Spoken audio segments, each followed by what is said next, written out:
Duela 5 mende, gaurko egunez hasi zen Hego Amerikaren konkista. Gutxienez, 70 milioi pertsonen genozidioa ekarri zuena. Estimatzen diren 375.000 hizkuntzetatik gaur egun soilik 600 barkatu gelditzen dira imperialismo europarraren aurrean. Hispanitatearen eguna edo arrazaren eguna bezala ezaguna da gaurko eguna Espainian. Guardia Zibilari ere gorazarre egiten zaion eguna. Euskal Herrian berriz jaia arrotza dela eta Guardia Zibila bertatik ateratzeko aldarriak dira gaurkoan nagusi. Kaixo guztioi eguerdion, ongi etorriak gurean gaur albistegira. Kaixo urriaren 12 harira gaurkoan ekitaldi politikoari hasiera eman berri dio EH Bilduko Arnaldo Otegi koordinatzaile nagusiak.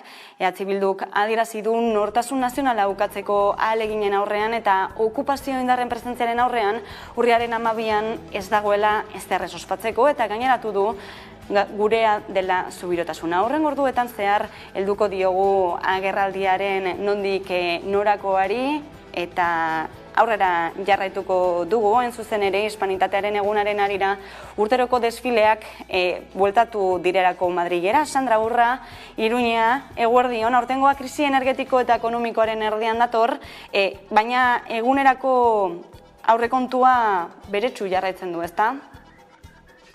Frankoren arrazaren eguna izateari utzi badio ere izena zara goiko irudia daukagu gaur Madrilen. Espainiar imperioari gorazarre egiten dioten ereserkiak, bedenkapen, prozesio katolikoak eta ore militarrak dira nagusi gaur kapitalean. Espainiako Defentsa Ministerioak urtero 4 milioi euro bideratzen jarraitzen ditu Ameriketako sarraskia gogoratzen duen egun hau ospatzeko. Urriaren 12a, Espainian Hispanitatearen eguna jai nazionala ospatzen dutela adierazi dugu eta ikuspegi hori oso urrun dago Latinoamerikan data horri buruz duten ikuskeratik bertan efemeridea kolonizazioaren eta genozidioaren eguna eta kultura indigenaren sarraskia bezala definitzen da. Erresistentziaren aldarrikapenak indartsu jarraitzen du, jatorrizko herriek duela 5 mende hasitako erresistentzia gaur arte luzatzen den borroka da. Sandra Urra. Hispanitate egun honetan oraindik ere duela 5 mende gertatutako sarraskia argitzeko asko geratzen dela adierazi du Hamaika telebistan Bero Satrustegi nazioarteko berri emaileak. Bide horretan herri indigenen etorkizunean gako izango diren prozesuak aipatu ditu. Esate baterako Brasilgo hauteskundeen bigarren itzulia eta Kolonbiakoa. Halaxe da, Hispanitatearen eguna edo arrazaren eguna. Hala ezagutzen zuten Latinoamerikako hainbat herrialdeetan. Egun ordea, desente izan dira izen hori atzean utzi eta bestelako ezaugarriak gora aipatzeko izen aldatu diotenak. Boliviak esaterako Evo Moralesekin 2011an, Boliviako estatu nazioan itzen deskolonizazioaren eguna izendatu zuen urriaren 12a. Edo Guatemalan, adibidez. Erresistentzia indigenaren eguna izenez ezagutzen da batez ere mugimendu sozialen artean. Kasu honetan, estraktibismoaren kontra antolatutako komunitateen papera azpimarratu nahi izan da. Estraktibismoa kolonizazio berri gisa ulertzen da eta baliabide naturalen ustiatze basatiari deritzo. Hala nola, petrolioa, mehatzaritza eta abar. Adibidekin jarraituta Kostarrika dugu. 1984an kulturen eguna izendatu zuen eta Hezkuntza Ministerioaren web orrian irakur daitekeenez, izen honekin herrialdea osatu duten 3 adarrak hartu nahi dira kontutan Espainiako konkistaren sustraiak, indigenenak eta baita afrikarrenak ere. Baina ez dira bakarrak. Ekuadorrek, Peru, Txilek, Argentinak, Mexikok ere berrizendatu dute arrazaren egun hori.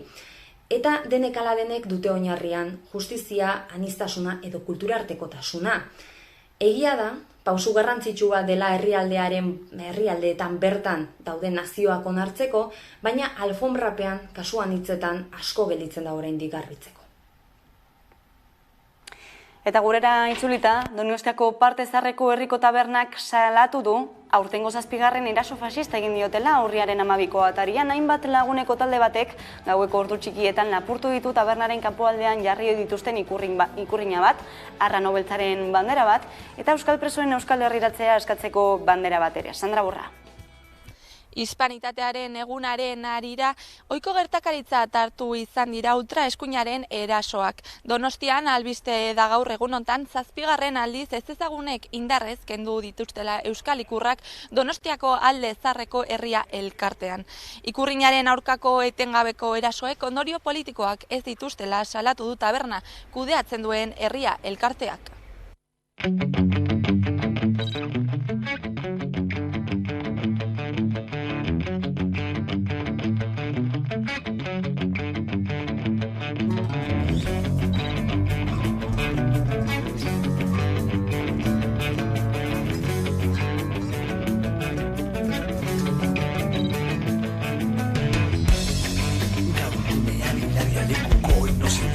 Pausoak ezintasuna multzean Faktoria puntuak akitzen du Fasismoaren kidizpak erretzen Ez egin begar, barkamen eskatu Ezin du garatua olomitu Labaina mozten du airea Odola batu asparotu Bato zen artean Arrastaka eskuak zaman duela Lakuntza ezketen norak egiezta Eta atzokoan Euskal Herria Bilduko ordezkariek elkarretaratzea egin zuten Loiolako kuartelaren aurrean, urriaren 12ko jaiaren bezperan. Alde hemendik lelopean, Loiolako kuartelak herritarrentzat izan behar direla, eta Euskal Autonomia Erkidegoko polizia ratioak kritikatu dituzten. Nerea Garzia, konta iguzu.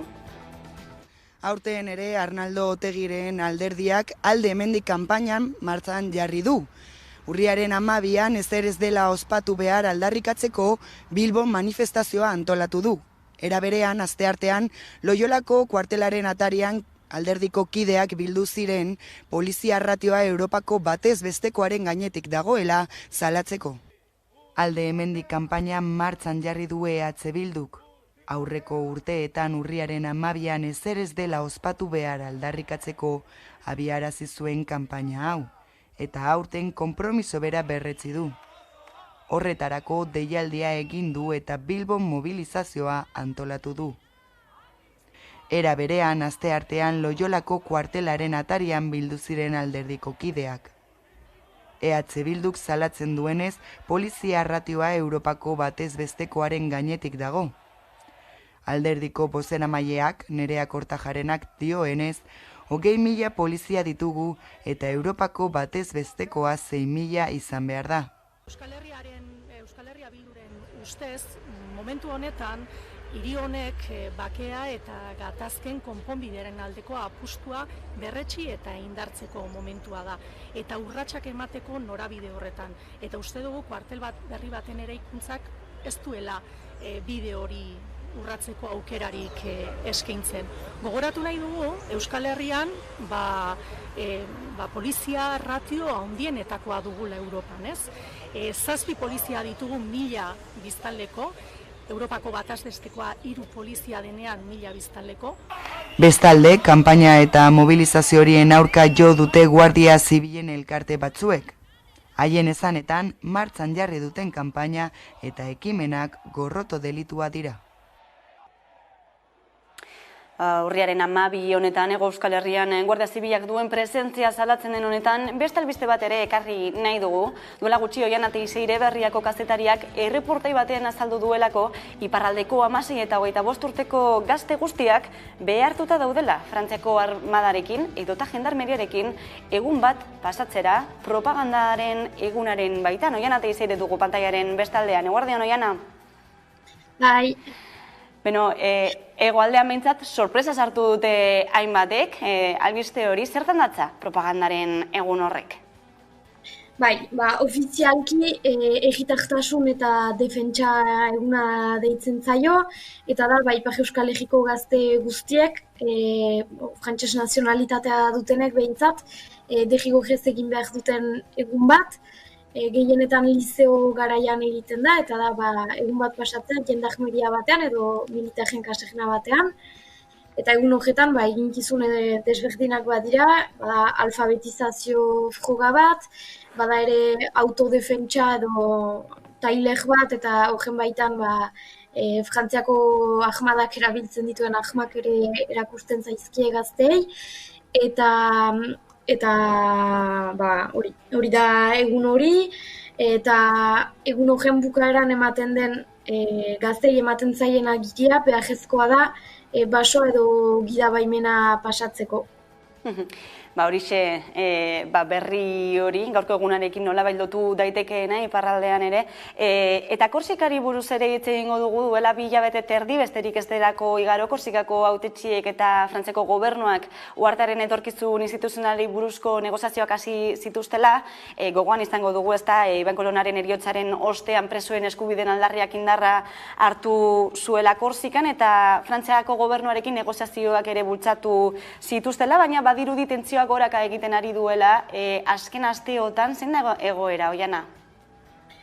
Egoera da, iragan irailaren 29an, Parisko terrorismoaren kontrako auzitegiak, Pierre Alexandri beraz preso politiko Korsikajaren baldintzapeko askeari uko egin ziola, eta egun hartan berean, Korsikako asambleak bilkura zuen, bilkura etetea deliberatu zuten, hain zuzen Parisko erabaki hori salatzeko, eta izan da adibidez Korin Fronte alderdi politikoa erabaki hori entzun eta deliberatu du negoziaketa prozesutik ateratzea, eta orduan nolabait batasun irudi bat emateko edo, Gilles Simeoni Korsikako asambleako lehendakariak bilkura bat antolatu du eragile politiko guztien artean, Pariseri begira ze mezu igorri adosteko nolabait.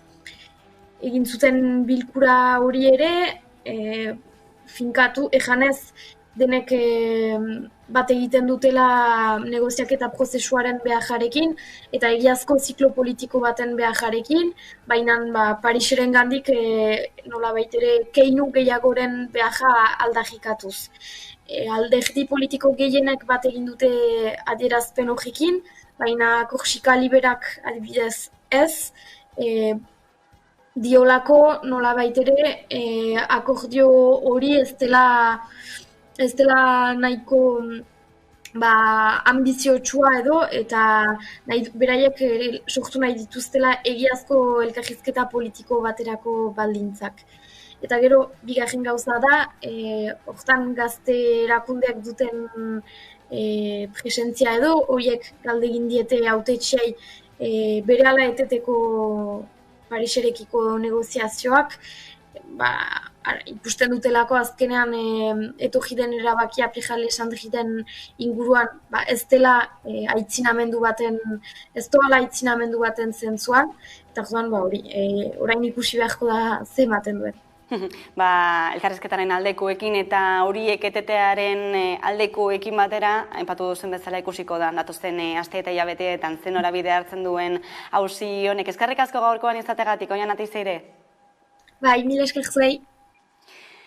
Eta eguneko beste lerroburu bat, Norvegiako Statkraft enpresak eta Azpeitiko udalak atzo eman zituzten herritarren aurrean 2 proiektu eolikoen gaineko azalpenak, ia goraino beteta zegoen Azpeitiko sarea Zuantzokian egin zuten bilkura eztabaidatsu batean. Azpeitiko alkate Nagore Alkortak positibotzat baloratu du atzoko informazio bilera, haren arabera bilera prozesu oso luze baten hasiera besterik ez bada ere. Alkortak nabarmendu du bere udaltaldea ez dela itxu-itxuan proiektuaren alde jartzen ari, eta jakinarazi du askotariko aldeak aztertzen ari direla. Horrela, azpimarratu du, kalteak onurak baino handiagoak badira, atzera joko dutela. Galdera asko eta ugariak, ikusmina agerikoa, 3 orduz egon ziren atzo Azpeitian, Sorea Zuantzokian Statkraftek eskualdean eraiki asmo duen proiektuaren inguruan.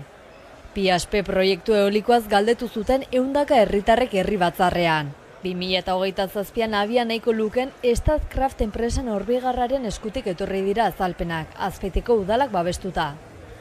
Partaidetza partekatzeko asmoa adierazi du Statkraftek, energia herritarren artean sozializatu eta beraz argindarra merkeago eskuratzeko. Horrez gain enpresaren arabera 130 lanpostu ere sortuko lirateke. Prozesua baina hastapen unean dago aurre balozio unean eta beraz ez dago ezer erabakita Azpeitiko alkatearen esanetan. Honek ez du ezan nahi guk udal gobernu bezala, itxu-itxun gitazmo honen alde azaltzeganik. Ez du ezan nahi ez dara udaletxie eta enpresa berdineganik. Ezan nahi nuna da eredu berri batako aukera bat egon leikela. Dena den Agora Elkortalkateak azpimarratu du ezer ez egitea ez dela aukera. Aztertzeko moduko proiektua da Alkortaren iritziz, adierazgarria baita energia sozializatzeko eta komunitate energetiko sortzeko asmoa adierazi izana norvegiarrek. Hala eta guztiz ere ikerketa sakonak egin beharko dira, dagoeneko hasi dira hegaztien kasua aztertzen. Testuinguru horretan hainbat herritar protestak aritu ziren ia 3 orduko gardentasun ariketa planteatu zen herri batzarrean. Besteak beste proiektuaren atzean zeinen interesak dauden mahai gaineratu zuten edota sortuko den argindarra zenbatekoa izango den. Naturan proiektu honek izango duen eraginaz ere kezka agertu zuten. Udalak argi utzi nahi izan du kalteak onurak baino handiagoak baldin badira atzera botako duela proiektua. Baina oro har herri batzarraren balorazio positiboa egin du. Balorazio positibo bat egiten dut, Zoredazuko antzukile bete indalako, hori nahi genunez, herritarrak, pentsaketa ezberdineko herritarrak bertan biltzie, ikusi dugu baita ere, herrien iritzi ezberdinik daudela, gure helburu zen transparentzia ariketa bat egitea eta uste dugu helburu hori lortu dugu. Oraingoz dena irekita dago eta proiektuaren arduradunek argi utzi dute proiektuak aurrera egingo balu momentuz ez dagoela erabakita ez da izerroten neurria ere. Altzairua berrizikatzea errazagoa. Baina herritar batzuek kezkaz ikusten dute mendietan parke eoliko horiek eraikitzea eta proiektu horien aurkako plataformak eratu dira. 10 bat gizarte taldek mendi martxa antolatu dute gaurkoan Bergaran, Gipuzkoako parke eolikoak geldiaraztea eskatzeko, Gipuzkoako mendiak azke plataforma herrikoiak deituta. Eolikoen aferaren erdian asteazken honetan Gipuzkoako mendiak azke lelopean agerraldi kolektibo egin dute Elosun Bergara eta Azkoitia artean dagoen Bergarako auzoan. Gipuzkoako mendiak azke plataformaren baitan hainbat eragile elkartu dira, Gipuzkoako mendiak babesteko eta aurkeztu diren proiektu eolikoak gerarazteko. Eragile bakoitzak goizan goiztik euren herrietatik abeatu den mendi martxari ekin dio, eguerdian denek batera agerraldi publiko egiteko. Elosun bokadutxa egiteko aukera ere izan dute. Mendi eta ganadu feria entzutetxoa egin izan dute urteetan Elosun urriaren 12an, baina aurten ez dute egin eta desagertzar da. Honako taldeak dira gaurko ekimenaren deitzaile. Azkoitiko Oletan ere ez, Azpeitiko eta Zestoako Sainu bizirik, Bergarako Elgoibarko eta Soraluzeko Karakate bizirik, Urretxu Zumarragako Urretxu Zumarraga bizi eta azkenik Zizurkilgo eta Usurbilgo Handatza Ezkeltzu bizirik. Plataformek helburu jakin badute, bertako mendietako ondare naturala, arkeologikoa, geologikoa, historikoa, paisagistekoa eta espirituala babestea. Zein inguruetako baserrietako eta herrietako biztanleak, haien bizitokia, haien osasuna eta jardun ekonomikoa, bereziki nekazaritza jarduerari lotutakoa, defendatzea. Ildo horretan elkarlanean hasi dira Gipuzkoako zenbait plataforma.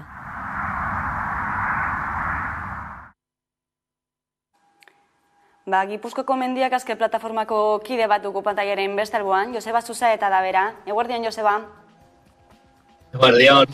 Aipatu dugu gaurko martxa eta gerraldia antolatu duzuela. Hain zuzen ere zein da zuen iritzia proiektu eolikon inguruan, eta zehazki Statkraft konpainia norvegiar honek proposatutakoaren aurrean? Guk proiektu eolikoen kontra ez gare. Azkenengo Glasgowko klima gailurrean esan zan energia berriztagarria beharrezkoa zirela. Baina beti bioaniztasuna izanez bermatuta izan da. Bioaniztasuna izango da bioreparazioaren giltza.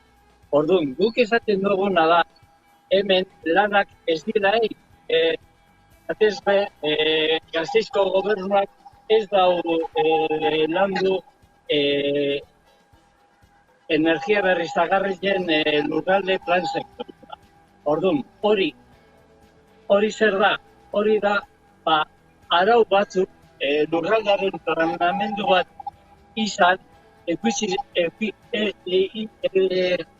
gure behar zintukien gure baliabideak eta ingurumenak ekiditzeko. Eta hori da eskatzen dugu. Beraz, esan daiteke kokalekuari eta lurraldetasunari ematen diozuela lehentasuna?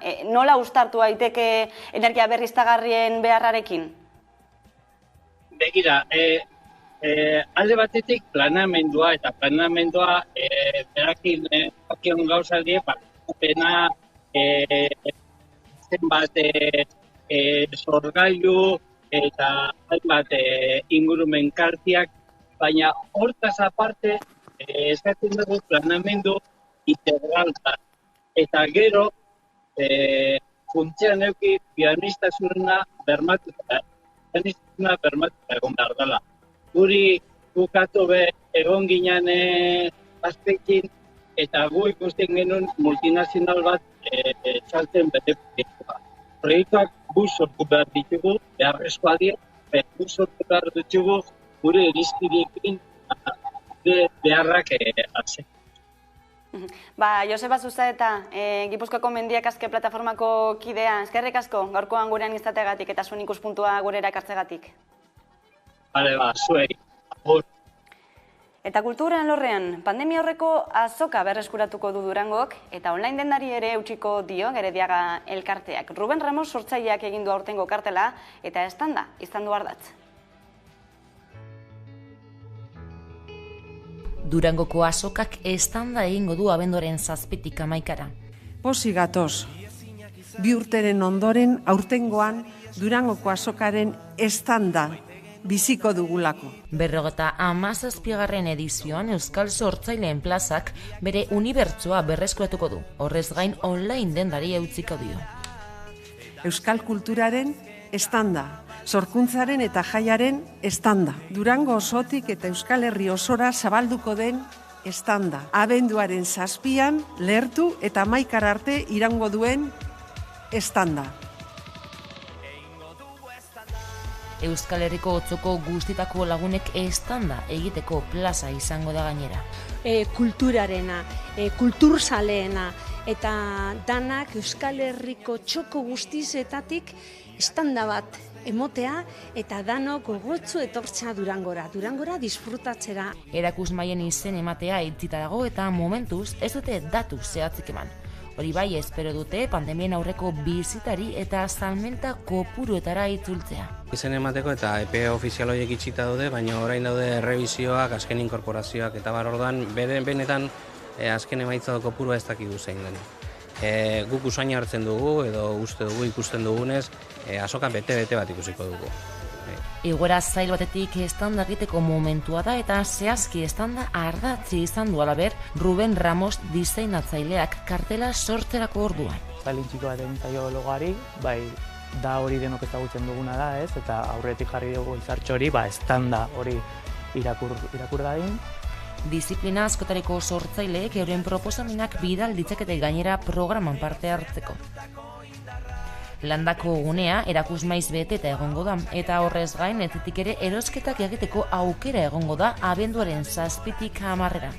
Landako kateak itzi ondoren ere hainbat liburu dendetan jarriko dute Zunon han da egitaraua. Ohiko martxara itzuliko da azoka edukira mugatu barik, gertukoa, eta herritarren ilusioa eta irrika erraz ikusteko modukoa. Eta kulturarekin jarraitzeko, kultur proposamenak ekarriko dizkigu beste behin Irati Agirreazkoenaga aktoreak eta kultura dituak. Eguerdion, Irati? Eguerdion, Leire. Bihartik bertatik hasita, Bilbon bat jaialdia, dantza eta teatro jaialdia, ezta?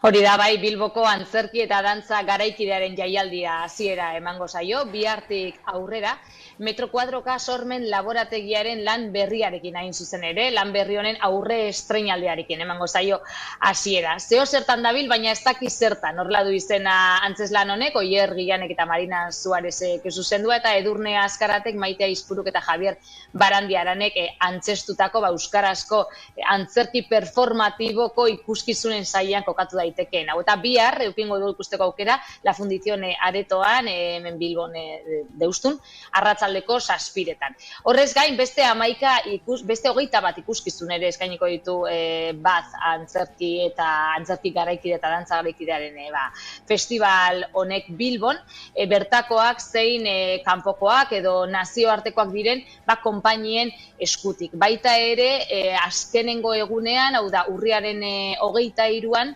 horrelako amaiera ekitaldi bat egingo dute, Aves Migratorias Madrileko konpainiaren elagila ikuskizun entzutetzuarekin. Baina gure agendetan apuntatzeko modukoak izango ditugu bihar, esan bezala zeo zertan dabil, baina ez daki zertan, Metro Kuadroka sormen laborategiarena, La Fundizionaretan ingo dena, larun batean Platea, tripak kolektiboarena, Arrobia aretoan, Otsarkoagan dagoen aretoan, eta datorren asteazkenean areto berean izango dugu Itziar Maneroren memoria. Bonuak eta sarrera dagoeneko salgai daude jaialdiaren webgunean, eta beraz, udazkenean ere Bilbon kulturaz gozatzeko aukera. Horixe alde batetik, eta beste hitzordu bat, honako hau hilabetearen amaierarako, urriaren 23 Lekeition, 45. Euskal Zine Bilera ospatuko baita. Hori da, bai, 45 urte beteko ditu aurten Lekeition ospatzen den Euskal Zine Bilerak, eta datorren ostegunetik aurrera izango dugu, lanak bertan ikusteko eta gozatzeko aukera. Gainera, azpimarratu beharra dago, Hego Euskal Herrian, berez euskara hutsez egiten den zine bilera bakarra dela hau, Lekeition egiten dena, eta euren helburua beti izan da, euskarazko zinema sortu, partekatu, eta nolabait euskal zinemagintzarekin zareak sortzea. Horregaitik, amateur eta profesionalen arteko harremanak bideratzen saiatzen dira, eta baita ere jakina herritarrentzako eta herritik kanpo doazen ikuskizunak ikustera doazen eta zinemako pantailetan horrelako euskarazko proposamen berriak ikustera doazen herritarrei baita ere zuzendutako festivala. Horrez gainera ezaguna da Kameratoia izeneko ralia, euskarazko ikusentzunezkoen ralia, 18. edizioa du aurtengoa, topaguneak ere laguntzen duen jaialdiaren barneko lehiaketa da hau, eta aurten Paul Urkijo zuzendaria izango du gidari Kameratoiak, eta gainera Urkijo berak parte hartzaileei doako gidoilaritza ikastaro labur bat emango die. Eta horrez gain, hau da, Kameratoiaz eta gain, datorren ostegunetik aurrera, datorren osteguneko arratsaldeko 7:00 aurrera, lehiaketa honetan, zine bilera honetan, lehiaketarako hautatu dituzten lanak emango dira Lekeiteko zineman, eta, ostegunetik hasita eta ostiralean adibidez, Guillermo Ordazen noiz utziko dio euria egiteari, edo Leire Egainaren erlojupekoa ikusteko aukera izango dugu, baina gero baita ere larun batean, Aitzol Zaratzagaren Lanbroa, Mikel Losa protagonista duena, Maider Oleagaren Irritz baita ere, edo David Pérez Zainudoren Batioz. Beraz, Lekeitiora aurreatzeko aukera bauzue, seguro gauza interesgarria topatuko dituzuela. Eta Lekeitiotik Nafarroara goaz, bertako antzerki eskolan, euskarazko antzerki zikloak izango direlako ere. Hori da, bai, justo asteazkenean, hau da, datorren asteazkenean, hilaren 19, azaroaren 2 eta 23 izango ditugu euskarazko antzezlanak ikusteko aukera, Iruñako Aldezarrean kokatutako Nafarroko antzerki eskolan, eta Oier Zúñigak emango dio hasiera. Oier Zúñigan izango da lehenengo saioaren protagonista, besteak beste aterdramaren ezaldi urdinan gehiago ezagutu genuen aktorea, eta Eresia lana aurkeztu du berak. Eta zer da Eresia? Bertan, lan honetan Zúñigak ekintza eszenikoa dolu herrito kolektiboarekin lotu nahi izan du, bere amaren heriotzagatik. Eta dolu alantzea, iruditzen zaion, garrantzitsua edo dolu alantzea helburu duen lana proposatzen du. Galera baten aurrean, dauden gizarte herrituei heltzen die, eta komunitatean heriotzak baita ere zer suposatzen duen kolektiboki. Horrez gain, ostean, azaroaren 2 Trapu Zikinak antzezlan ikusteko aukera izango dugu, Lore More konpainiak eskainita, eta kasu honetan Euskal Herriko arropa ikustegiei buruzko sormen kolektiboa da. Trapu zikinak etxean garbitzen direla dioen esaera zarrori buelta emanez edo kontra eginez. Omenaldia egiten dira zuzen ere, azken joan den mende erdialdera arte, haien eskuekin igurtziz, familia osoaren arropak eta orbanak kentzen zituzten emakumen lan horri. Eta bukatzeko Boga konpainiak behi jaz antzeslana eskainiko du edo antzestuko du. Eta kasu honetan, tratu txarrak izpi izango ditu lanak edo tratu txarrak jorratzen saiatuko da, baina poesiatik abiatuta, nolabaiteko poesiatik, eta absurdotik baita ere. Absurdo antzerkitik gertu dagoen lana eskainiko dute. Beraz, beldurretan, sentimenduetan eta intimitatean murgiltzea proposatzen dizkiguten antzeslanak, euskarazko antzerki ziklo honetan, Iruñeko udalak eta Nafarroko antzerki eskolak elkarlanean eskaintzen dituzten antzerki zikloak. Hiru proposamen interesgarri hauekin geldituko gara, Irati. Eskerrik asko beste behin gurean izateagatik. Eskerrik asko zeuei, agur. Eta tarte baten ostean, itzuliko gara, egunero legez, eguneko elkarrizketa nagusiari heltzeko gaurkoan, Ana Elena Altuna ongi etorri errefuxiatuak taldeko kidea izango dugu gurean, orain arte.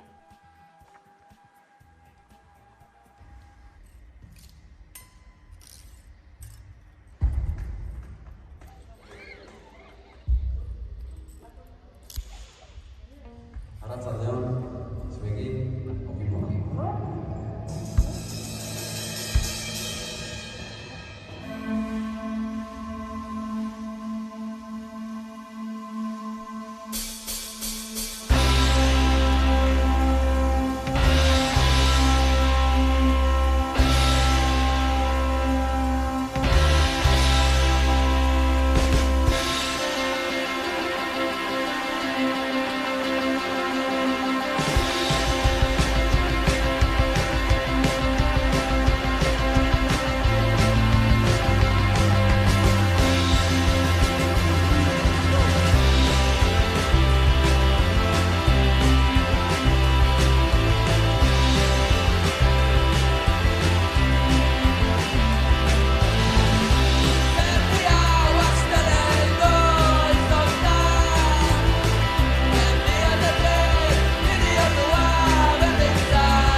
Egunero legez, eguneko elkarrizketari ateirikiko diogu. Horretarako gaurkoan gurekin daukagu Ana Elena Altuna, ongi etorri refuxiatuak taldeko kidea da bera, guardion.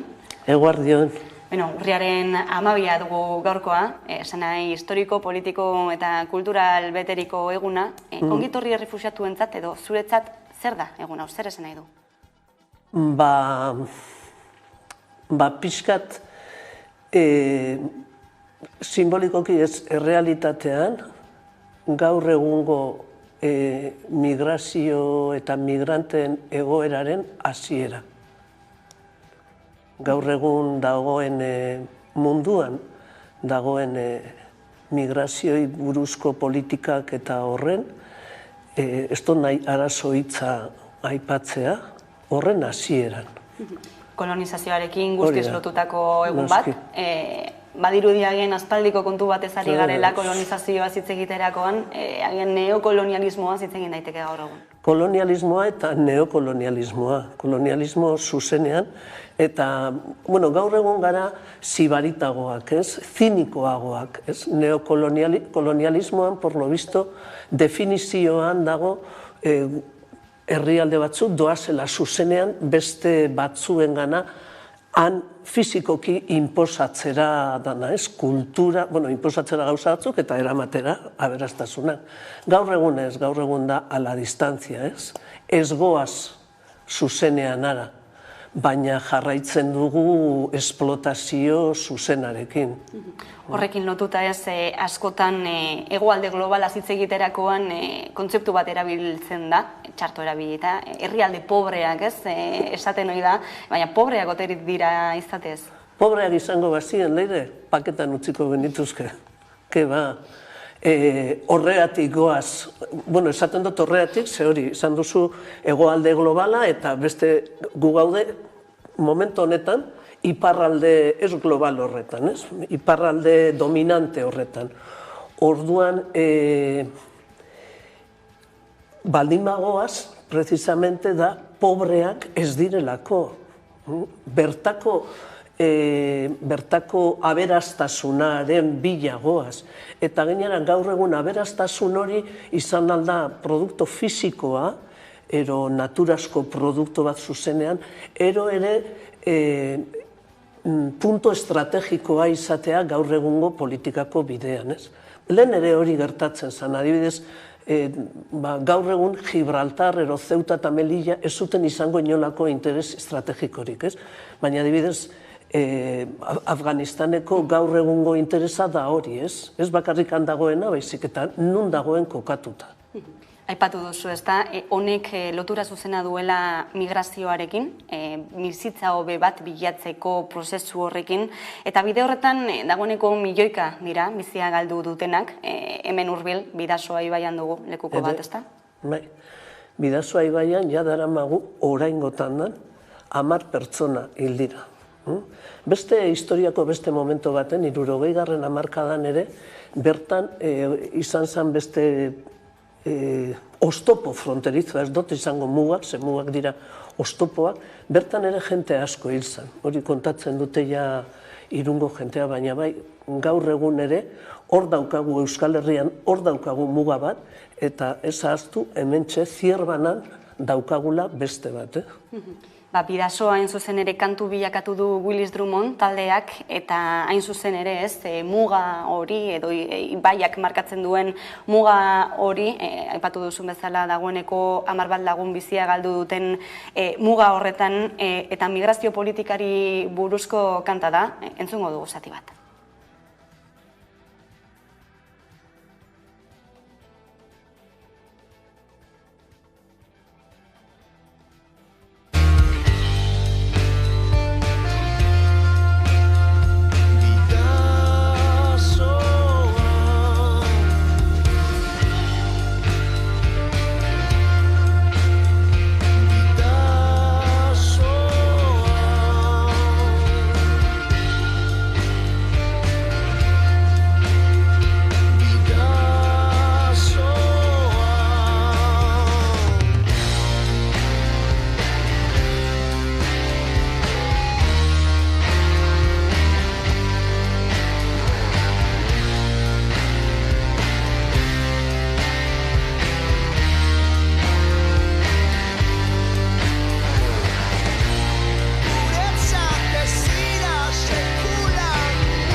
Hortxe Willis Drummonden Bidasoa kanta berri hori, zuzen ere, Bidaso ibaian hildakoen omenez egindako hori, eta hildo horretan hainbatetan ikusi ditugu Inigo Urkullu lehendakaria, baita ere iparraldeko mankomunitateko lehendakaria den Etxegarai adirazi zamituta daudela, gertakari hauen aurrean, azken aldian ere aipatu dute, pandemiagatik itxi diren muga horiek zabaldu behar direla, zein iritzi duzu? Ez dutela egia esaten. Bueno, igual esaten dute egia, baina desde luego ez dute egiten hori konpontzeko ahal duten guztia. Ikusi, lehenengo esan nahi dut muga hori, fisikoa, Bidasoa ibaia, denontza da ibaia. Baina bestela momentu honetan muga oztopo hori selektiboa da. Gaur egungo muga guztiak. Zuretzat eta niretzat ez dira, ez daukagu inolako arazorik. Eta gero, ikusi, Euskal Herria tokatzen da gaur egungo migrazio bide batean, hor azkenengo etaparen zatitxoa, ez? Jente asko Afrikatik datozena, ez Ego Ameriketatik, batez ere Afrikatik datozenak, gaur egungo ruta, Kanaria, Estatua, Peninsula, Euskal Herria, Frantzialdera, Alemanialdera, batez ere, nahi dutelako ara jun, familiarrak, hori dalako bere helburua. Euskal Herri osoan, Ego Euskal Herri osoan, babes punto bakarra da Irungo aterpetxea. Bilbora llegatzen dira, asko eta asko, komunikazio bideak eta autobusak eta direla, Bilbon ez dago ezer pertsona horrei babes tokitxo bat, babes egun batzuk prestatuta, adibidez. Orduan, amilduta, egin alduguna. Ze egon aldira, hemen dauzkagun errekursoekin eta jenteari harrera egoki bat egin aldiago, eta gero jarraituko dute bidea. Horrelako gertakarien atzean eskatzen duzuena da behin eta berriro bide seguruak izatea, ez? Bide seguruak ez izatearen langa bat izango litzateke. Guk eskatzen duguna, ongi etorritik, eskatzen duguna da eskubidea bai migratzeko eta bai migratzeko beharra ez izatea. Guazen gaur kolonialismo, neokolonialismoa hitzak aipatzerakoan, guazen pakean uzten herrialdeak, egiten diren interbentzioak egin ezkero, ez izatea bakarrik helburu kapitalista, dana atrapatzeko helburu hori, ez? Utzi dezagun herrialdeei pakean eta garatzen. Eskubidea bai migratzeko eta bai ez migratzeko, ez dakit ulertzen da. Bai, migrazioaren kausetara erreparatu behar dela. Hori da, eta hor badaukagu zerrikusi. Eta gero noski, migratzea aukeratzen dutenak, erabakitzen dutenak, edozein arrazoiengatik, ez dut hitz egiten turismoari buruz, mesedez, bide seguruak, behintzat zuretzat eta niretzat daudenak. Eta bide seguro horietan Europak zerikusi haundia dauka. Orain Bruselasen egon gera, ondo ezagutu dugu bertatik, adibidez, Agencia Europea de Seguridad, lehen Fronteras Exteriores, gara berriro esaten dut, zinikoak hasta... Ez dago inolako asmoik bide horrek hobetzeko, estrangeria legeak, harrera legeak bihurtzeko, migrazio politika guztiak dira oztopoak betetzeko bideak. Eta fronterak eta externalizatzeko, kendu gure begi aurretik ez duguna ikusi nahi, eta arutzago eraman, baina ez asuntua konpontzeko. Eta noski, politika horretan daude inbertsio ekonomiko astronomikoak. Diru hori, gure diru horrek, beste modu baten, beste helburu batekin, beste ikuspegi batekin erabili eskero, Ni dut merkeagoa izango zala eta desde luego jente askoz gutxiago hilko zan bideetan. Izan ere Europan bertan, badira 10 bat harresi eraiki direnak, ez? Eta azken bat ere eraikitzen ari da egunotan, Finlandian, Errusiako mugarekin, ezta? Bai, baina esaten dut, hemen Zierbanan ere segitu entzun, egun batetik bestera. Gainera da modelo berdina, ez? Osa, danak iparraldeko herrialde guztientzat formula da, naiz eta formula horren ondorioak ezagutu, da hori hormak eraikitzea. Bai daukagu, nik nire 65 urte dauzkat, eta nire bizitzan pentsatzen dut bat desegite ikusi dudala, ez dakit, horma bat apurtzea, testigo izan naizela. Eta da Berlingoa, que nos encanta, todos goaz, argazkiak egin, la piedra del muro de Berlin, ez dakit zer. Hortik aurrera, danak izan dira, eraikitzea bere komponente guztiekin, komponente elektroniko, orain ere... Eta militarizazioa. Noski baiet, baina militarizazioa gainera, bai herrialde bakoitzaren militarrekin, baina lehen aipatu dudan agentzia horren, orain badauzka bere langile propioak, bere polizia propioa, extra herrialdetakoak. Eta momento baten, Europako edozein herrialdetan daukateia eskubidea 3 egunetan intervenitzeko. Osea, dago hor, ez da despilfarro ekonomikoa, oso ondo pentsatuta, da inbertsio ekonomikoa horren inguruan. Enalaz ala seguridad. Orduan, klaro, hitz hori erabiltzerakoan, klaro, segurtasuna, noski. Politika konkretu batzuei men egiten dien erantzuna da hori, ez? Bai. Politikak, beldurraren politikak, kapitalismoaren politikak, zer da importantea gure gizartean, bada pertsonak baino produktua da importanteagoa. Beldurra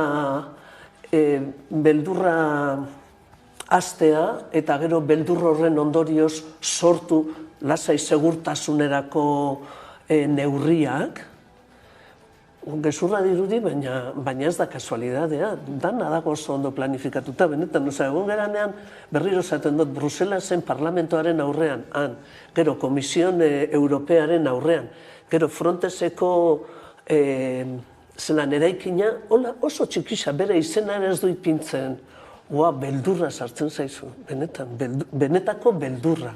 Segurtasuna, desde luego, ez dutzu emoten. Hori bai, dana legala, Dana da legala. Esaten dut, dana legearen barruan. Dana.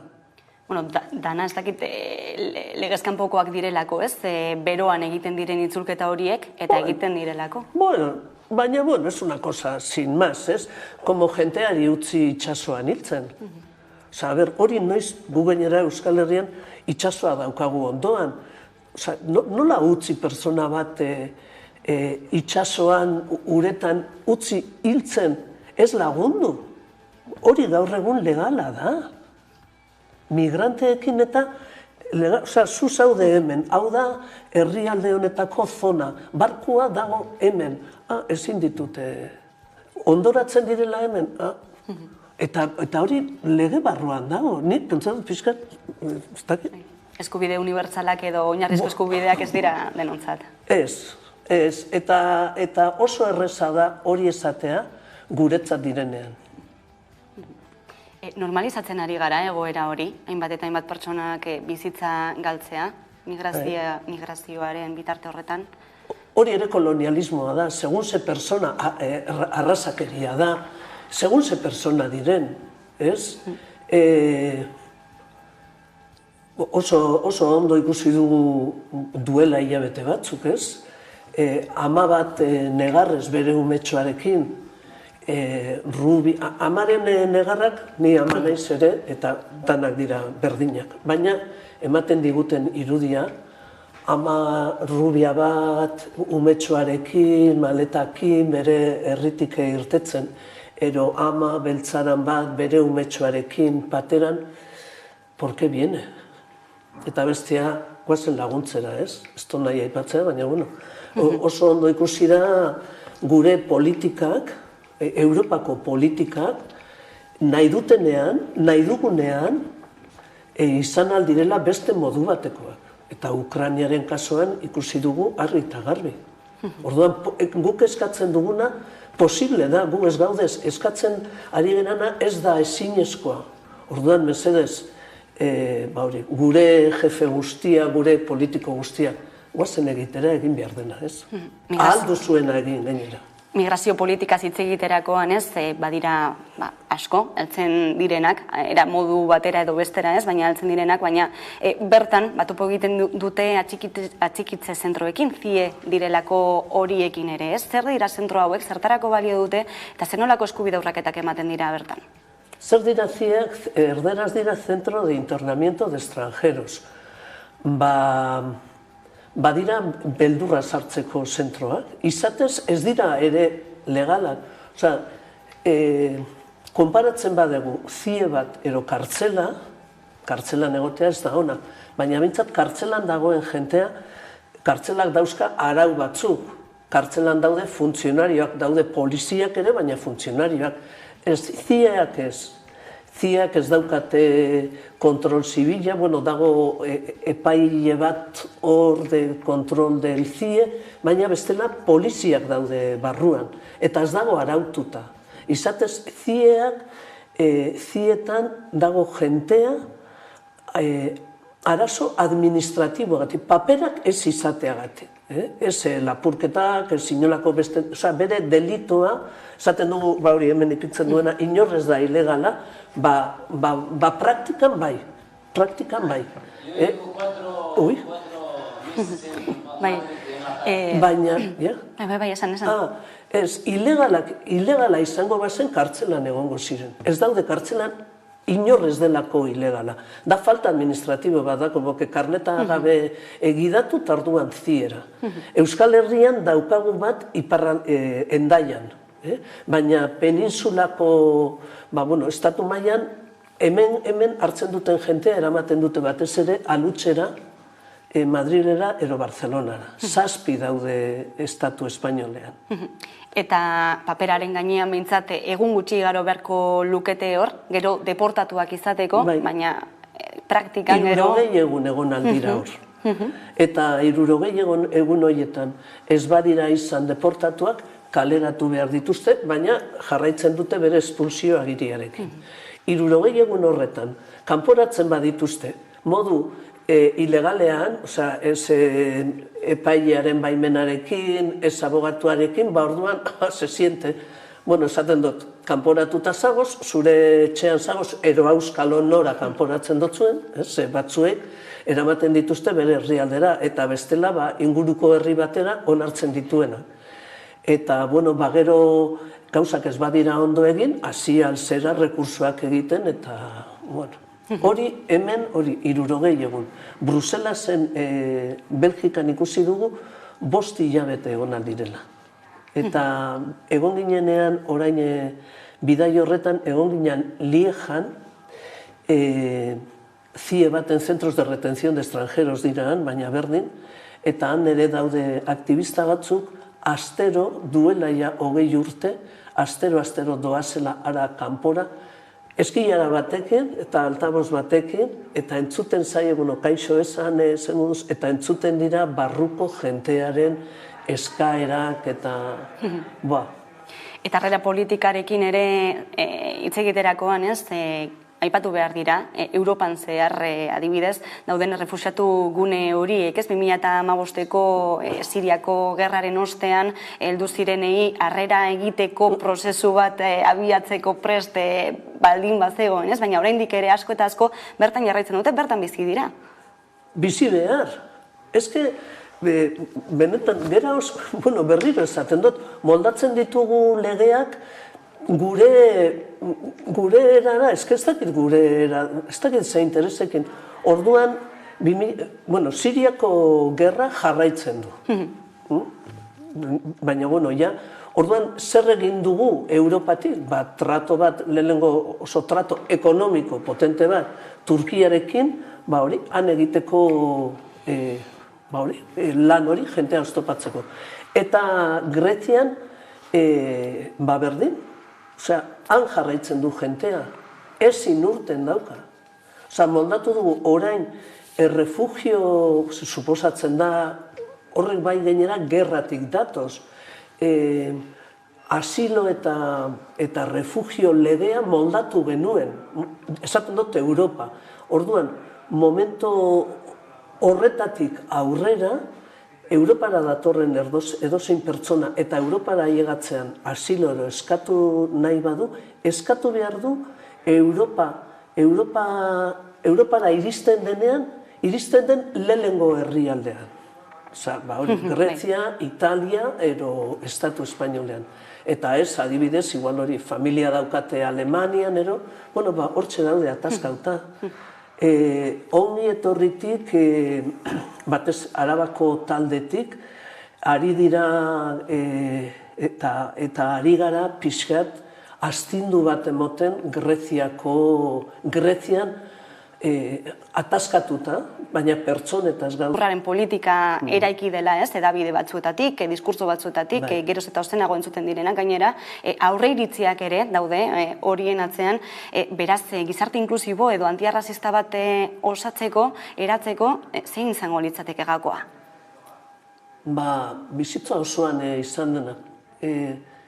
Berriro esango dut, horre Bruselasen ezagutu genuen Eleiza bat, oso Eleiza berezia, orain, naiz eta Eleiza izan da solidaritate gunea, Eleiza horretan urtebeteko entzierroa egin zuten papergabeko migrante eta urtebete egon zianan barruan, Eleiza horretan gaur egun ez dian mesak eta horrela emoten, dago horrelako mai bat, maila handi bat, beti pres, jentearentzat, eta dago gelatxo bat gainera refugiatu sirioak eta zabaldutakoa, eta deitzen da la regla de oro, urrezko araua, eta inbeste hizkuntzetan dago, eta da nahi izan beste ontzat, zuretzat nahi duzuna. Hori da, ez da, besteik. Mezu horrekin, amaituko dugu gaurko elkarrizketan, Alen Altuna ongitorri refusiatuak taldeko kidea, mila esker gaurkoan Hamaika Telebistara etortzeagatik.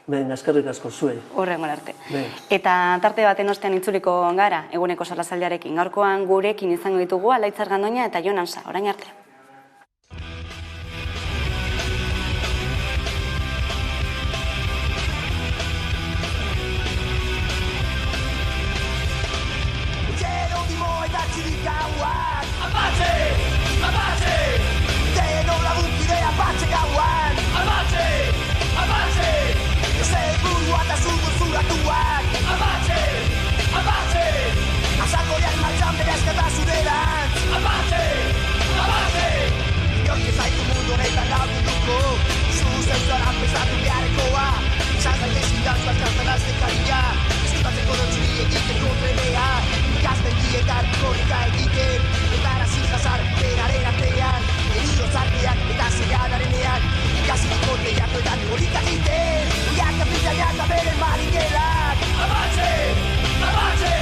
Gazteria matxiratuak arrok solatuak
dakartzat, galdutako lorantzak, zauriak eta arantzak, oinazeak oinaze, dantzan ari naiz dantzan.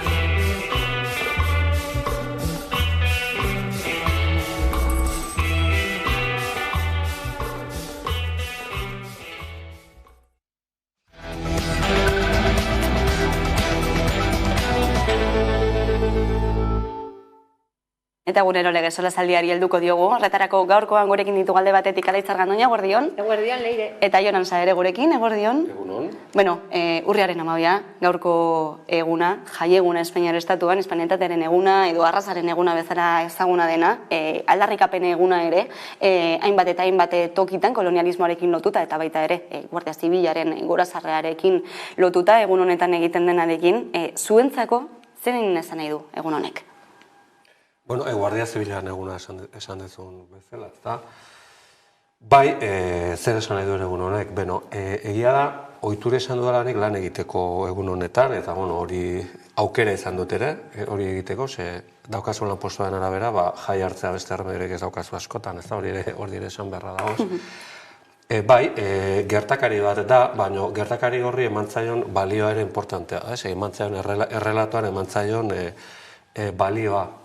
Egia da, imperio handien garaietan, eta nola sortu diren imperioak, nik uste importantea dela kritika hori egitea eta ulertzea, baina egia da ere urriaren 12 asko daudela. Eta urriaren 12 bakarra ez dela Ameriketan gertatu dana, edo Erta Amerikan edo Ameriketan gertatu dana, horrekiko emaran kritika guztia importantea da. Baina nik ere kuriosoa deigarri egiten zen horabidez mundu anglosajoiak ez duen horrelako autokritikarik inoiz egin, ezta? Bere urriaren 12ak ere eduki dituelako. Edo Afrikan egin dugun sarraski gaur egun oraindik ere bizirik dagoena, ezta? Eta beraz, niretzat urriaren 12aren egun hori bai imperio hispanikoa deitu dena, edo monarkia hispanikoaren imperio zabal hori salatzearekin batera, hendek aprobetxatuko nuke beste imperialismo guztiak ere mahaigaina jartzeko daudelako, ez? Alaitz? Bai, nik guztiz ados, nik uste dut azalatzeko eguna. Nik ere gogoratu ditut nire gazteetan zelan egiten genituen hor formakuntza egunak, borroka egunak, zeiren ez ospatzeko baizik eta alternatiba bat bilatzeko, ez? Eta gero bebain, nik esango nukena da, badagoela jendea hori harrotasunez ospatzen duena, baina gero betikoa, ez? Ordaintzerakoan eta egin behar denean rentakoa, harrotasun hori alde batean usten dut, eta nik uste dut hor markatzen du, ez? Horrek markatzen du harrotasun puntu hori. Beste aldetik, nik esango nukena bebai da, ez da jai eguna guztiontzat, ostalaritzen zer. Askotan, ni lan egin izan dute ostalaritzen, eta ez da jai eguna, hor, ez dagoela. Eta orduan, nik proposatuko nukela da alternatibaren bat, ez? Egun hauek, edo lakoak, hartzen ez ditugunok eukitzeko alternatiba propio bat, ze bestela jai egun gutxiago dekogu, eta nik uste dut deskantzatzeko eskubidea aldarrikatu egin beharko dugula. Gurean aipatu dugu, ez da aldarrikapenarako eguna ere badela, esaterako Euskal Herria Bilduk gaur goizean guardian, hobeto esan da, agerraldia egin du, Arnaldo Otegi koordinatzailearen eskutik, ezer ez ospatzeko lelopean, ez da, hain zuzen entzungo ditugu Arnaldo Otegiren hitzok. Datorren 12an beste desfile bat egingo dugula, desfile zibiko bat, nun gizon emakumeak egongo dira gazte eta zarrak, irakasleak, langileak, intelektualak, errebindikatzeko gu ez gerala ez espainolak, ez frantsesak, gu euskalduna garela, eta euskaldun bezala arro gaudela Euskal Herriataz, eta gurea askatasuna dela, gurea berdintasuna dela, gurea elkartasuna dela, gure proiektua ez duala inoren kontra, baizik eta Euskal Herritarren alde doan proiektua dela. Eta esatera, orain oso indartsu dabiltzen fascista guztiei, ez bakarrik que no pasaran, ez gaituztela geldituko. Euskal Herriak bere republika osatuko dula eta Euskal Herriak bere askatasuna lor.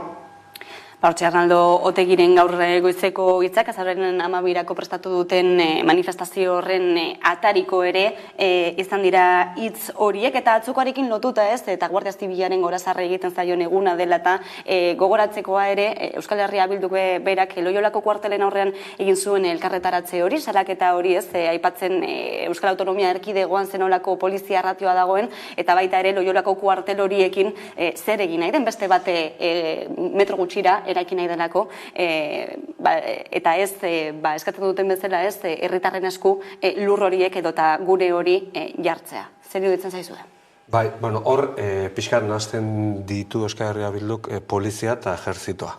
Printzipioz hori ere nik uste pixkat ulertzen dut diskursoa, ulertzen dut, eta bat etor naiteke, baina egia da, Espainiar ejerzitoak Loiolan daukan kuartela ez dela garai batean zena, eta horrez dago ere indar zerarik.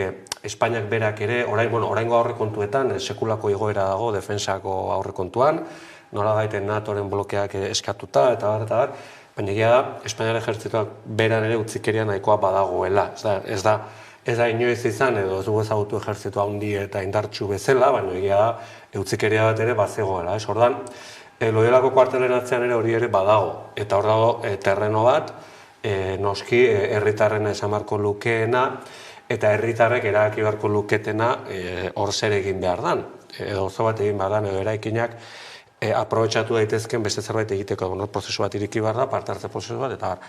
Baina mugitzea ejerzitoa metro batzuetara edo zera batzuetara, eske Espainiar estatuaren territorioa da, gainera konstituzioak aitortu egiten dio Espainiar ejerzitoari botere hori eta almen hori, eta egongo dira eta egingo dute joaten ez diren arte edo ejerzitori gabeko mundu bat ez dagoen bitarte. Arnaldo Otegik aipatzen zuen Euskal Errepublika bat behar dela, arrazoi badauka sakonean.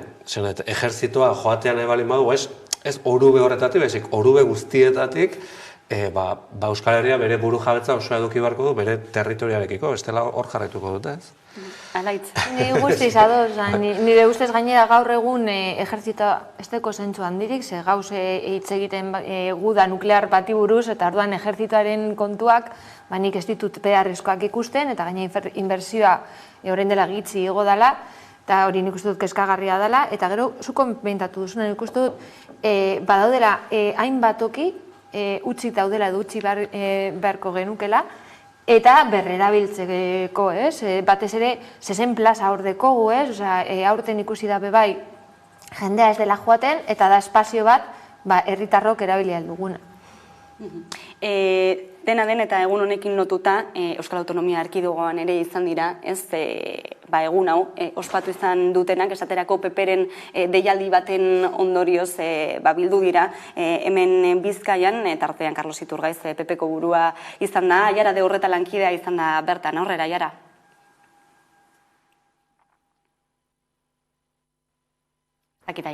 Urriak 12 hispanitatearen eguna, jai eguna da Espainiako estatuan. 1492an Kristobal Kolon Amerikara iritzi zela ospatzen da. Hala ere askok ere salatzen dute herri indigenen zarraskia eta kolonialismoa. Edonola ere gaurko egunean Espainiako indar armatuak goratzeko 11 ekitaldi egiten dira. Tartean hemen Bilbon Guardia Zibilaren La Salve kuartelean ekitaldia egin dute eta bertan Carlos Iturgaiz, Araba, Bizkai eta Gipuzkoako Alderdi Popularreko presidentea, Raquel González, Bizkaiko PPko presidentea eta Vicente Reyes, Espainiako gobernuaren ordezkari ordea izan dira bertan eta Bizkaiko indar armatuen lana goraipatu dute. Bueno, zer esan Alaitz? Sarau bat da, sarau pribatu bat bezala ikusten dut, non herritarrak ez dute parte hartuko hor, eta orduan hori, beraien sarau. Baina, kezkagarriena da, sarau hori gu ordaintzen dugula, eta hori da batez ere ni salatzen dudan. Beraz, tamalez ez da pribatu. Privatizatua dago, baina ez da pribatu. Irakurri dut, Sánchez berandu iritsi dela, ez dakit egia den. Ez dakit horra, aserraren badagoen, Madrilen egin duten ekitaldian presidentea, gobernuko presidentea berandu iritsi ote den edo, ez dakit egia den. Baina, lehen Espainiar imperio epatu dugu, egia da, mende luzetan dekadentzia handi joan izatekotan imperio bat dela, duela gutxi, ja uko egin dio ere, Saharako territorioak kudeatzeari, eta hori ere izan daiteke horren ikusi nahi dugun bentsat, dekadentzia horren beste adierazgarri bat, ez? Bai, eta egun honekin lotuta ere, urterik urtera ikusten ditugu antzeko gauzak gertatzen ari direla, esaterako Donostiako Alde Zaharreko taberna batek berriro ere salatu egin du, egun honen atarian berriro ere Euskal Presoen aldeko banderaren, arrano beltzaren bandera, kendu dituztela, eraso fasistatzat hartu dutena, bideo bat ere badago, eta horrelakoak baina eta berriro, gertatzen dira, urterik urte errepikatzen diren gertaerak dira, zer zein azalpen edo zer transfondo ikusten diozue horrelako gertakariei? Nik uste dut gaur egun olako gauzak gertatzea ulertezina dira, beste garai batean zegoela beste konfrontazio bat, baina gaur egun olako gauzak egitea. Eta gero, ze babesa dagoen horatzetik salatzerakoan, ze erantzuna dagoen instituzioen aldetik, beti dauz kontrasanak, gauza batzuetan olako gauzak gertatzerakoan, nik uste dut salaketa aurrera doala eta ondorioak dakarren olako ekintzak, eta beste batzuk ez daukate ondoriorik, eta batzuk impunitate puntu hori daukate olako gauzak egiteko. Uste impunitatea dela hitza, esan nahi dute, herria tabernaren aurkako erasoa da, erasoak ezagutu ditugu 100K, zen nahi 100K, eta libre da biltza, garai batean, Donostiako kaleetan pistolarekin tirok abiltzen ziren, eta transizio garaian, inkontrolatuak deitzen zirenak, eta orain inkontrolatu horiek, denok dakigu atzean zer dagoen, nor dagoen, zaratik egiten duten, nola terrore hori edatu nahi duten gizarteko sektore batzuen artean, eta ondo aipatu da bezala, impunitate osoa daukaten, ikusiko dugu zenbat ikerketa irekiko diren jakiteko zein dagoen eraso horien aurrean, zero. Bai, eta horrelakoen atarian, horrelakoak gertatzen direnean ere, gogora datorkigu azken asteotan eta azken hilabeteotan ere, bizi izan dugun gorroto diskurtsoen gorakada hori, aurreko asteburuan, ultraeskuinak egindako ekitaldi hori, esan 36ra itzuli nahi ez zutela, abesten eta ospatzen, eta hain zuzen ere datorren urtean, hauteskunde orokorrak izanik, etor daitekeenarekin zer egin, horren aurrean, denbora tarterik alda. Horre egiteko. Barkatu, esan barru makara, nik ere itzuli nahiko nuke 36ra, baina ez datu kolpe aurreko egoera horretara, nik uste dut hauek beste zerbait esan ez zutela, hauek ez dute 36ra inundik ere itzuli nahi, baizik oso eroso dauden tokian. Bai, nik uste dut hori egorakada askondan hitz egin dugu hemen, nik uste dut daukagun egoera sortzen du amorrua, eta hobeto kudeatzen dutenak dira olako personaiak. Eta gainera nik uste dut, gero eta gehiago ausartzen dira olako gauzak botatzeko. Niri horrek eskatzen nauz. Gero eta kamiseta gehiago ikusten dituzu lelo fasistekin, hori lehen ezinezkoa zan. Eta impunitate hori daukatenez, inor ez da joango ezer esatera, eta are gutxiago instituzioren bat edo dana alako. Kontuan izan gainera, nola diren kartzeleratzen, erbesteratzen, kanta batzuk eta letra batzuk egiteatik beste batzuk. Hortxe dago bai mozal legea, ez? Hori da, ordan konparazioa segun eta zer esaten duzun, edo esaten duzunen arabera, erbestera joan martzera edo kartzelara edo sekulako isuna daukazu, edo segun zer esaten duzun, txalo zaparra da.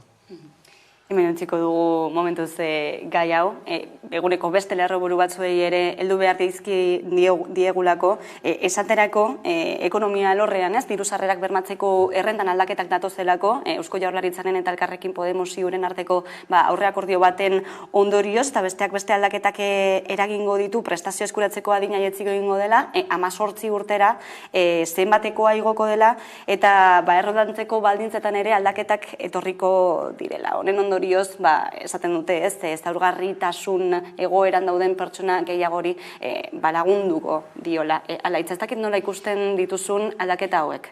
Eskazak, ni uste dut ia astero, dinot gai honi buruz hitz egiten dugunean, beti aipatzen dut gauza bera, nik uste dut eskazak direla eta ez direla denontzat. Nik uste dut hori da lehenengo pausoa, denontzat izan beharko dira hobekuntzak eta horretarako irizpideak malguakoak izan beharko dira. Pentsatu beharko dugu badagoela jende bat ezin duela RGI bat eskatu ez dagoelako enpadronatuta, dauz, egoera oso ezberdinak eta ez dira guztiak kontutan hartzen. Adinaren tarteari dagokionean, zer deritzozu 18 urtera jaistearena? Niri ondo iruditzen zait, baina betikoa zergatik ipintzen da 18 eta ez 19 eta edo 16. Askotan hitz egiten dugu, ez? Behin hori tabakoaren salmentaren debekoa dela eta batean jartzen dute zenbaki bat, ez dago azalpenik eta ez dakit, jaistearena ados, baina azalpen bat egon beharko da, etxetik, nire uste. Horrelako diru laguntzak jasotzeko eta agerikoa da, ez? Zenolako prozesu burokratiko luzeak egin behar diren, batzuetan zailak ere, ez? Eta laguntza, ez dakit zen punturaino badagoen horiek aurrera eramateko. Jon, zer iruditzen zaizu? Maila horretan, adinarekin adibidez, 16 urterekin lan egin dezakezu, lan kontratu bat eduki dezakezu, horren zerratik ez RGI bat, ez hori izan daiteke galdera bat, ez? Baina egia da, RGIaren gaiarekin, eta hemen EAN Euskal Autonomia Erkidegoan gogoratu behar da, erabaki politiko bat egon zala, RGIa jartzeko, aitzindaria esan zen aberara, baina gizarte zibiletik mugimendua handi bat eta eskaera handi bat egon zelako. Gogoratzen dituzuen orduan egin ziren, gogoratu egian aspaldiko kontuak dira, baina, ekimen legislatiboak, herri oso gaztetxoan entzan, eta parte hartu nuen gauza horietan, eta gero horrek eduki zuen aurrera pauso bat orain. Egia aurrera pauso bat egon badagoela, ez dena nahikoa, eta gian berriro ere, herri mugimendutik eskatu beharko dira ez zera gehiago, baina arazotako bat beti izan da ere kulturala eta ideologikoa. Pentsatzen degulako, oraindik, susmopean jartzen degulako, horrelako laguntza bat eskatzen duen herritarra. Eta horren, berak, alegia, ez du administrazioak interbenitzen egoera batean, baizik, berak egin behar du prozesua, berak egin behar du pausoa, burokrazia pasa behar du. Batzuetan, susmopean ere egon daiteke, ezakit orain nola dagoen, baina bere garaian, etzan nahi errexak galdera asko erantzun behar ziren, eta gero uzet hori malgutu zala, dena esan behar balin bada. Atzera pausoak ere egon ziren bere momentuan, en fin.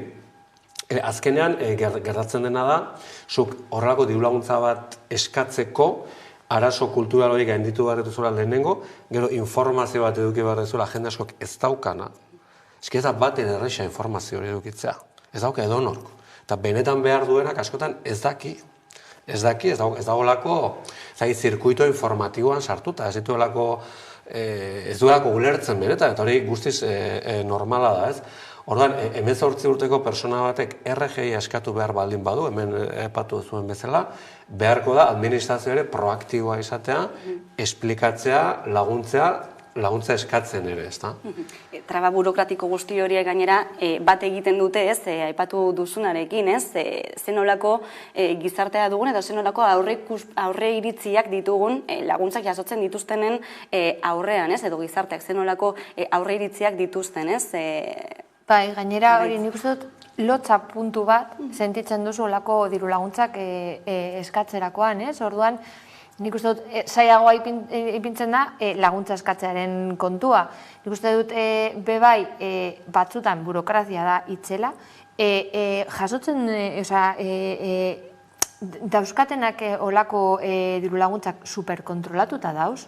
Nik batzutan jendea esaten duenean hori susmoak dauzela, zu komentatu duzuna, ni flipatzen dut, ez dala egia, eta gainera batek lortzen baldin badu, nik benetan, hainbeste burokrazia egin ostean merezi du. Dino, txantza bat da, baina benetan nik uste dut burokratikoki oso zaila da, edo nork ezin du egin, eta gero bebai ordekogu arrakala digitala, gero eta burokrazia gehiago egiten da interneten bidez, aplikazioen bidez, eta jende asko gelditzen da olako diru laguntzak jaso gabe irizpidengatik, teknologia ipintzen baldin baduzu, akabo. Eta aipatzen duzuena, ez? Ikuskaritzak ere oso zorrotzak direla, baldintzak bete diren edo ez argitzeko, dena den RGI-aren edo diru laguntza honen aldaketak etorri dira, ez? Marko batean kokatu behar dira, ez hemendik aurrera kokatu behar baita guztia hauteskunde zikloaren baitan, Jon? Bai, kasu honetan ikuste dut Podemos aldugu, EAN, Euskal Autonomia Erkidegoan, kasu honetan tanto politiko bat lortu duela, nahikoa ez izan arren, berri baikor bat eman dezakelako eta bere proiektu politikoaren erabilera politikoari zentzu bat ere ematen diolako, ez? Gainera, lehiakide izan daiteken beste alderdiren batekiko ere hartzen duelako aurrea, eta horrela ere ulertu behar ditugu. Neurri asko ari dira hartzen eta uste hemen aurreko baten komentatu genuela, gobernuak eta hainbat neurri hartzen hasiko zirela eta hasiko direla datorren krisi sozial, datorren ja hemen dagoen krisi horren aurrean, bai bake soziala ziurtatzeko, baina baita ere momentu batean debakle elektoralak eta ekiditeko, ez da hori nahiko ohikoa izaten da. Nik uste herritarrak egin behar duela momentu hori aprobetxatu, presioa egiteko eta ahalik eta gauza gehien lortzeko, baina gobernuak oro Europan, izan estatalak, lokalak eta neurriak hartzen ari dira, horrelako azoka batean gaude, beti aurrera pausoak eta sozialagoak izateko asmoz, baina nire ustez sakoneko gauzetan gehiegi eragin gabe. Bai, ni guztiz ados, nik uste dute argi dala dekogun sistema ez du balio, behintzat egoera honi aurre egiteko, eta aldatu beharren edo zalantzetan jarri beharren egiten dituztenak dira hori, aurrera pausu txikiak emotea jendea esateratzeko kalera, eta aprobetsatuko dut astelenean goizeko 11etan eliptikatik aterako dela manifestazio bat, pobreziaren kontrako eguna denez, RGI malgutasunaren aldekoa. Nik uste dut oso garrantzitsua dela kaleak hartzea eta batez ere aprobetsatzea hauteskundeak hor daudela eta nik uste dut eta beti esan dut hemen presio soziala da garrantzitsuena, azkenean boskatzerakoan, batzuk ez dute aldatuko beraien boska olako gertakariaren ostean. Aldaketak etortzen baldin badira izango dira jendea aterako delako aldarrikatzera. Itzordu hori ere jasota araitz. Dena den gezadatuko dugu, eguneko titular, beste titularretako bat ere badelako, eta puri-purian dagoen gai bat ere badelako, ez, energia krisiarena, nola aurre egin, zein nolako pausuak eman hemendik aurrera, eta testu inguru horretan, ez, energia berriztagarriek zen nolako testu ingurua, zen nolako lekua izan beharko duten gurean ere, noski. Horrekin lotuta ez, eta aipatzekoa duela hilabete bat, Statkraft multinazional Norvegiarrak egindako iragarpen hori, Gipuzkoa eta Araba artean bi proiektu eoliko jartzearena, Araba eta Gipuzkoako mugan bat eta Azpeitian bestea, eta atzokoan Azpeitian bertan alkatearekin batera eta enpresaren ordezkariekin batera proiektuaren nondik norakoak azaldu zituzten, ikusiko dugu.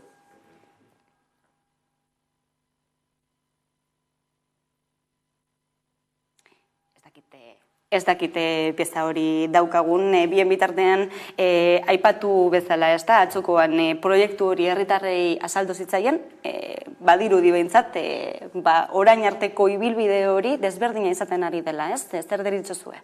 Lehenengo eta behin, suposatzen da proiektu partizipatibo bat sortu zutela edo dana dalakoa, eta nire esperientzia behintzat dira olako proiektuak dira gometzak jartzeko, eta oso biratuta dauz. Atzo badirudi izan zala nahiko tensoa, irakurri dudan arabera, eta gainera jendea ezaguela bat ere adoz, dinot, inposatua izango da. Gainera, bai ekologistak martxak esan zuten hori energia berriztagarrien lurraldearen arloko plana garatu beharko dela, lehenengo eta behin. Nik bai ikusten dudana da, lehen esan dudan moduan ekonomiari buruz hitz egiterakoan, hemen jarrera aldaketa bat egon beharko dela, ezin dira sortu gauza berri batzuk jarraitzeko kontsumitzen eta produzitzen egiten dugun bezala, hori muga bat egon beharko da. Eta bai, eolikoak ikusten ditugu alternatiba berde bezala, baina bai bere ondorriak ekartzen dituela, ez? Badago zarata, badago biodiversitatearen galera, eta beste aldetik, entzun dudanagatik, dagoela bai proiektu bat jartzeko itsasoan izan alda, olako errotak, baina itsasoan. Guaz okupatzera leku guztiak, ez? Eta nik uste dute sartzen ari garena naturalgune bestuetan olako gauzak egiteko, ez da? Eta nik uste dute hori zaindu behar dugula, eta ezin dugula onartu olako pausoak ematera, ez? Esatea, lehen baso bat zana, orain bihurtuko dugula ez dakizer, beharrezkoa dela. Igual da momentua plantatzeko eta esateko gure bizitzeko era aldatu beharko dugula. Izan ere, honekin lotuta, ez, agian hanka hori falta zaio eztabaidari, energia kontsumoa jaitz egin behar delaren, ez dakit, batzuk esaten dute, ez, ala beharrez egin beharko dugun zerbait izango dela, baina horrek noski sistema osoa eraldatzea ekarriko duela, Jon? Bai, azkenean energia krisia deitzen diogu, ez, baina neuzet bi jatorri nagusi dituela, bat egiturazkoagoa izan daitekeena da, eta industriautza, kapitalismoa, horrek sortu dituen mundu mailako dinamika guztiak, lehen aipatu dugun kolonialismoarekin ero solotuta dagoen kontua da, eta beste bada geopolitika, ezta? Geopolitika mailan hartzen diren erabakiak horrek egin duena da, suposatzen zen bide bat, abiatzera omen gindoa zen bide bat, ez naiz oso baikorra izan horrekiko orain arte, hori nolait frenatzea edo ez, ezta.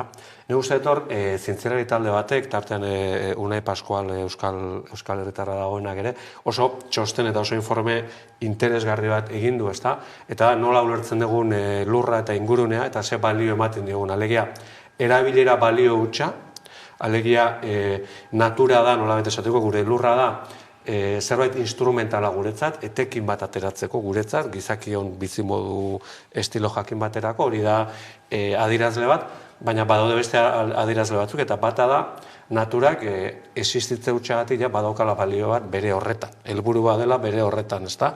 Eta horrek personen ongizatean, naturarekin ditugun harremanetan balio handi daukala eta hori dela zera nagusia. Horrek iraultza bat suposatzen du. Ez, hemen aipatu duzuen bezala.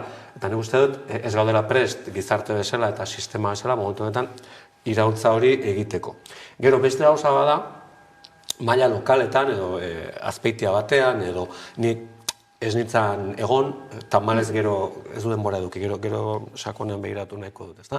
Egia bat ematek zerbait esan zuela, baina egia bilera egin zela. Hori bentsat egin zen, eta hitz egin zuten, ez dakit zehazki, ze terminotan, eta nola hitz egin zuten, baina azalpen batzuk eman ziren, eta ikusiko dugu, denbora mandizo egun, prozesu deliberatibo horrek zer ematen du, baina egia da ere, erabaki konkretuak hemen eta orain hartu behar ditugunean, ez dira batzuetan gustatzen zaizkigunak, ezta? Bere garaian egon zan atesatekoaren debatea. Eta nik esaten nuen, ni bizi nintzen, momentu hartan, bizitzako momentu konkretu horretan, atesatekoa jarri zen herri batean. Eta nik esaten nuen, ez da niri gustatzen zen, niri askoz urrunagoa joango nintzatek, pertsonalki. Baina, esaten nuen, aurrera pauso bada.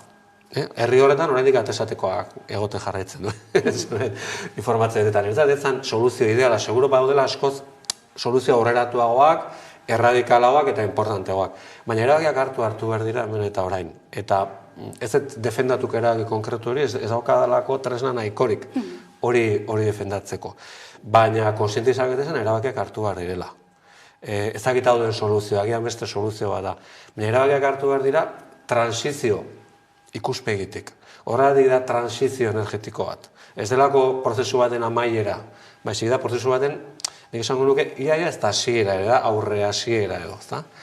Sortu diren herri plataformekin lotuta, gaurkoan esaterako Gipuzkoako mendiak azke deituta Bergaran martxa bat egin duten, zuzen ere eolikoen proiektu hauek salatzeko eta azpimarratzeko, ez daudela energia berriztagarrien aurka, baina kontuan izan behar dela zin izango den kokalekua, zin izango den inpaktua, gogoratuko dugu izan ere gehienez 205 metroko haizerrotak izango direla, ez da, bai 24.000 etxerentzako elektrizitatea sortzeko gaitasuna izango dutela, baina zenolako inpaktu bizuala izango duen horrek, zenolako inpaktua izango duen horrek ere lurraldean, baina honekin lotuta ere ez, aipatzekoa, esaterako gaur egun Euskal Autonomia Erkidegoan jasotzen dugun energia gehiena kanpotik dator, 90% kanpoan ekoizten da, beraz.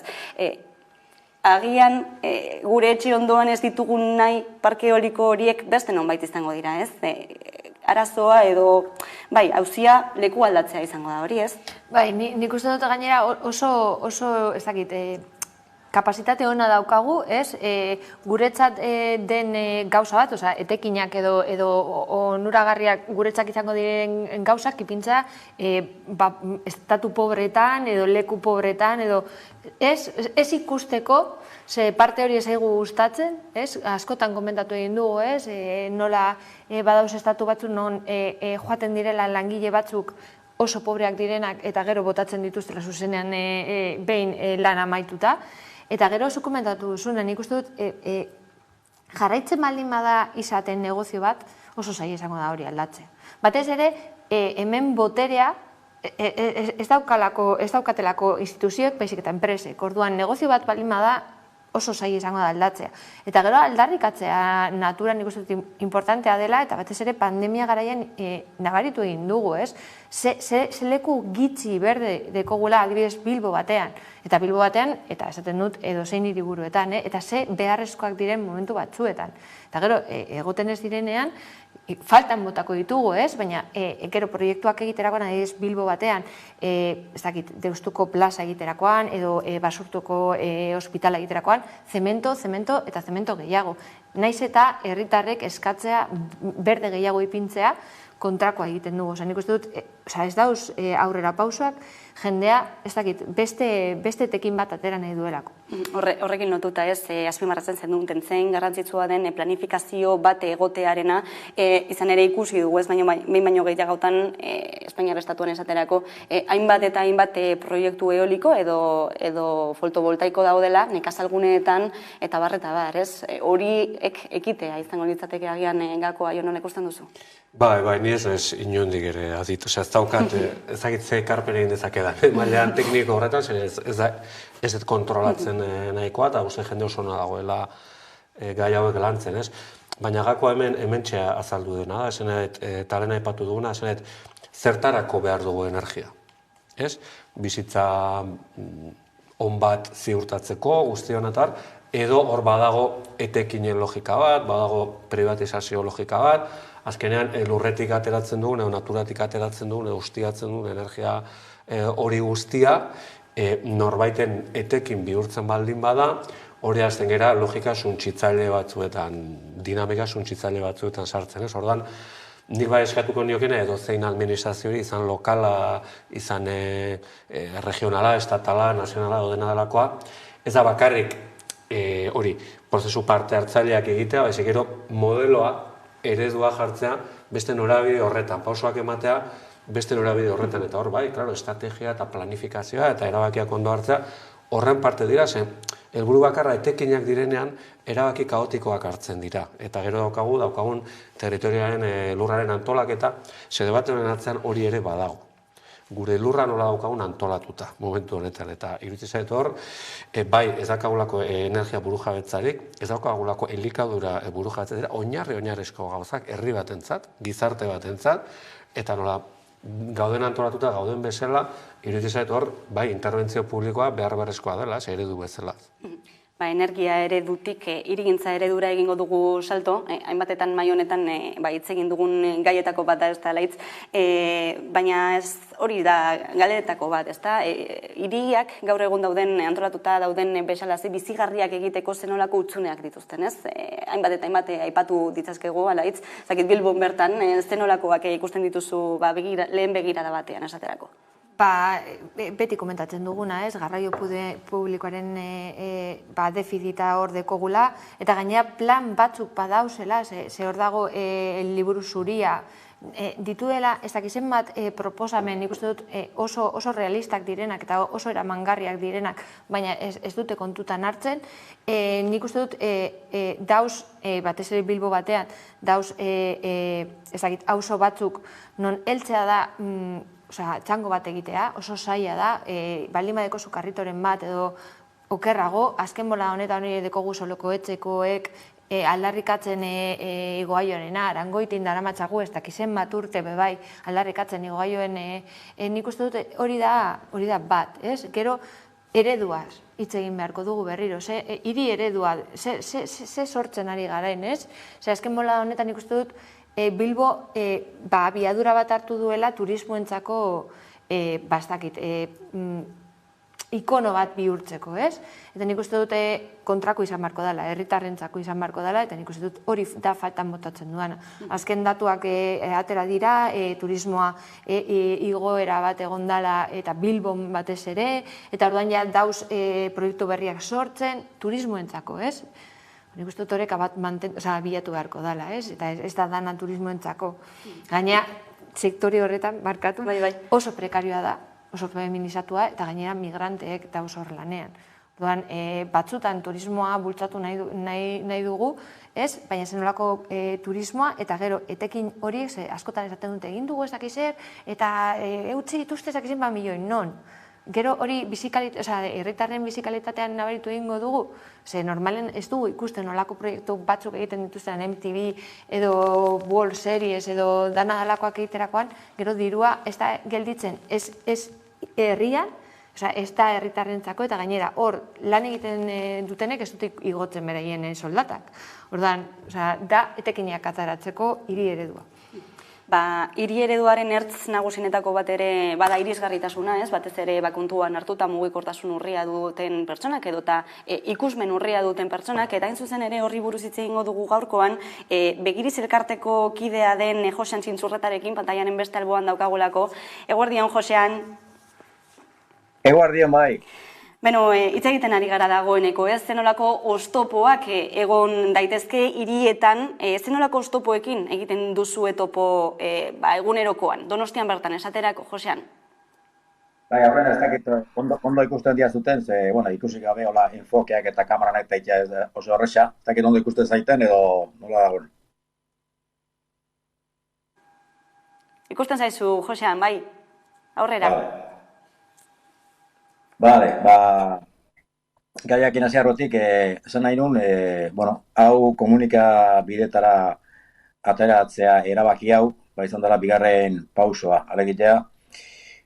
Pandemia aurretik aspaldi xamar hasi ginen reibindikapena hauekin, aurrez aurre egitea, erabaki genuen, udaletxeko aginteriekin, eta beste, hor sartuta dauden, konbertzio denda guneak, ostalaritzakin eta horiekin denakin hitz egin dugu, eta orduan nola ez dugun erantzunik guk nahi dugun erantzunik bintzat ez dugu jaso, eta orduan erabaki dugu nola ez diguten kontuten hartzen komunikabidetara ateratzea. Alde horretatik zuei ere eskerrak. Eta baina gaiarekin sartuz, ze aurkitzen ditugu kaleetan, imagina ditazken, edozein traba, oztopo, sekulako pilak. Nola bete salkapen bat egiteko, ingo genuko igual bost mailetan edo horrela, ezta? Horren izango liake, hornidura trasteak, esan dut, tiestuak, edozein lokaletan ate ingurutan batez ere, egoten dira, tiestuak, tamaina guztitakoak, bere landare, zugaitz, zakizer, jarrita. Horiek, oztopatu egiten du gure ibilbidea. Bigarren motako oztopak izango liake, elikaturak dendei dagurkiorak. Adibidez, gehienak, fruteria, edozein lekutan ikusi ditzazkezue, fruta dendak, zematerako kaja pilak, fruta kaja pilak batez ere, ateratzen dituzten kalea. Eta ez kaja bakarrik paretatik hurbil ez. Igual 2-3 kajako distantziekoak, eta sekulako traba egiten digute, horiek ere. Hoi, ikerra da. Gero hirugarren motako izan dake, denda mota askotakoak sartu genituzke, adibidez. Erropa dendak, zapata dendak, optikak, liburutegik, elatu dendak, okindegiak, jartzen dituzte alde batetik bere kartelak iragartzen zer daukaten barruan, ate aurrean, eta beste batzuk, oin kuriosoa da, ikusten hasi geha onda urte bete, hola, pandemia ondoren. Leno Benidorren da olako lekutan ikuste genitunak, erropa dendan zea, erropa zintzilika jo horiek, kalera ateatzen. Eta ez egon batean, ez, egunero, hemen Donostin, daude denda hoitako mordoska bat, bere erropak kalera ateata, antrabaitzen, erdizardi. Eta zapaterik, olako gauza asko. Eta gero, ostalaritzako sektore hori, hoia da ikerdia. Hartu dituzte kale guztik, leheno, haitudan emakume esan duen bezala, bai, turismo, lehenetxi dute turismoa eta bastar guztitan, ostalaritzak eta gauza kalera atera berdia, turismoa erakartzeko. Eta gero, ulertzen dugu, pandemian kontu bat, aforoak eta bukatuta zeuden, eta kalera atera bertzuten bere ekonomiak eta garatzeko eta gauzoiek, ondo dago, baino, espaloien erabiltasun publikoa asko mugatu dute. Hoi privatizatzen nahi dira, espaloien erabilpena. Ikeragarri. Eta gu beraiakin itzen genunean, oindala urte bete pasiek, urte terdia ia, bai merkatal eguneko hemengo elkarteakin, eta ostalaritzeko elkarteakin itzen genuen, eta esan genien, hau dena nola izen pasatzen, eta esan ziguten, kontutareko berdezute, ekonomi baldintzen nolakoa diran, eta nola gauden, eta oso prekarioan, eta gauza, eta pazientzia eskatu ziguten, eta esan genien, pazientzia izango dugu, hemen elkarbizitza denon artean egin behar dugu, normala dan bezala, baina gero hau bueltatzen denean lehen gora, eta aforoak eta bueltatzen direnean lehen mugetara, lehen neuritara, ze pasako da. Orduan, pasako ditugu mezuak eta bisoak eta gure partaidei eta gauzak jasotzeko, eta bar. Pandemia gutxiko arabera pasada, larrien abintzat, aforoak eta jaz daude, udarare pasada, eta kaleak berdin edo okerrago jarraitzen dute. Eta ez dago eskubiderik hortako, eta orduan nola udaletxetan, batez ere Donostikoan izan gera, makinataldiz, eta nola ez diguten erantzunik ematen, horregatik erabaki dugu, lehen esan tun bezala, saraketa komunikabidera eta ateratzea. Txan ere, Josean, zerrenda luzeagoa ere egin genezake, ezta? Oztopo ugari daudelako eta batzuk ere estrukturalak direlako, hirigintzarekin lotutakoak. Ez dago inolako araudirik edo legerik hau arautzeko? Hoi beste kontu bada. Beste oztopo klase batzu badaude, hoi udaletxeei mobiliario horre dagokinei, ez da hor, adibidez, ezagutzen dituzuen eski, pila jasotzeko borobitxo horiek jartzen dituzte, horiek daude pareta erantzita. Eta horiek daukate makil bat lurreaino, gure bastoiakin makil hori ez dugu errapatzen, eta orduan kolpe hartzen ditugu horrelako trasteakin. Hori zergatik ezin da jarri beste zakarontzien lerroan. Zergatik jarri behar da paetan erantzita. Eta bizikletan aparkalekuk, horiek egiten daude paeta erantzita. Hori izalda beste leku bat hori jartzeko. Bankok, asintuak, eseilekuak asko daude paetan ondoan jarritari. Eta oztopo egiten ditute ere, edo jarrinan ingurun, edo hor pasabidean erdin. Eta halako gauza asko daude. Gero, adibidez, jutezea hemen bai Zubriola aldea, eta bai hemen Ibai ondoko pasealekutara, eta zakarontziak, udaletxeko zakarontziak hor daude paeta erantzita. Horrek ere traba egiten digu. Gu, ez dugu junber pareta erantzita espreski, baina paretatik bertasemar bai, guk behar dugu paretaren referentzia, linea hori behar dugu, paretaren oihartzuna entzuten juteko, gugu hartzeko eta jabetzeko nola goazen, pixka bat, pareta linea hori garbi behar dugu. Eta, barkatu, eta arauak, Eusko Jaurlaritzak irisgarritasun arauak baitu, aspaldi sartuta indarrean, eta horien kudeak eta udaletxei dagokie. Gauza garbi daude. Adibidez esaten du, esaten duen bezala, pareteko linea hori 2 metrotara paretatikan libre egun berdula. Eta ezin dira hor gauza jarri. Eta toldoak eta gauza horiek 2 metrotik gora egon berdute. Eta pareta irantzita ezin da ezerre jarri. Eta hor, gauza horiek betetzeko, borondate falta, ikiarreia ikusten dugu, agintari aldetikan. Ematen du, lehenetxi dutela, ekonomia asuntoa, ostalaritzako indarra dakan jende honek, dendariak daukaten indarra, ekonomi botere honek balditzatzen ditu gauza hauek indarren jartzeko, eta egokipena horiek guretzako behar dira, eta ez guretzako bakarrik, hau ez da guretzako bakarrik, edo zein pertsona nagusia, edo ama edo aita, igual da, ume karrotxoitako batekin juten bada kaletikan, eta saiesten egon behar du aldiero traste guzti hor daudena, eta beste ez gaituak ere bai, kurpilako aurkitan juten diren beste elbarriak ere, gauza hori denak saiesten ibili behar dira egunero kaleetan. Kaleak oztopoz josita daude, eta hoi ez da inontzako mesere. Kale garbia baldin badaude, denontzako ona izango da. Ez dugu esaten, herri lagunko ja, eta ez dakiz zein mirestu behar degula, eta begirun ez dakiz zer, ikuke behar degula jende guztiakin, eta hoi hitzetan gehatzen da bakarrik, gero ez dute zer egiten. Mezu horrekin geldituko gara, argi eta garbitze egin duzulako Josean, eta begiriz elkartetik aipatu duzun bezala lanean ari zaretela egoera irautzeko, besteak beste Donostiko udaletxearekin bilerak egiten, eta ea lortzen duzuen aldaketarik eta jarraituko zaituztegu gertutik. Mila esker, asko eskertzen dizugu gaurkoan gurean izatea gatik. Josean, eskerrik asko, hurrengora arte. Ez horregatik, eskerrik asko zuei. Ikusi duzu ez, hainbat eta hainbat adibide, jarri daitezkela, eta ez dakit batzuetan evidenteak direla, ez, ematen du, baina zer gertatzen da, ez, ekonomia alorrara jo du, Joseanek? Berak aipatu duena, ni terrazei buruz nengoen pentsetan denbora osoan, espazio publikoaren okupazioa bizitzen ari gara momentu honetan. Zertarako negozioak egiteko, gero hirigintza, nik uste dut berriro ikusi beharko dira gauzak, gauza batzuk bankuak ipintzerakoan, berak aipatu ditu sakarrontziak, gauzak ipintzerakoan nik uste dut zentzu batekin egin beharko dira, ez? Batzutan banku berriak dauzenak ez dakiten alondiga ez, Azkuna zentroaren ondoan, edo eliptikaren, eta dauz ez hitz egiteko ondokoarekin, baizik eta buelta eman da, ez daukate zentzu handirik, ez da?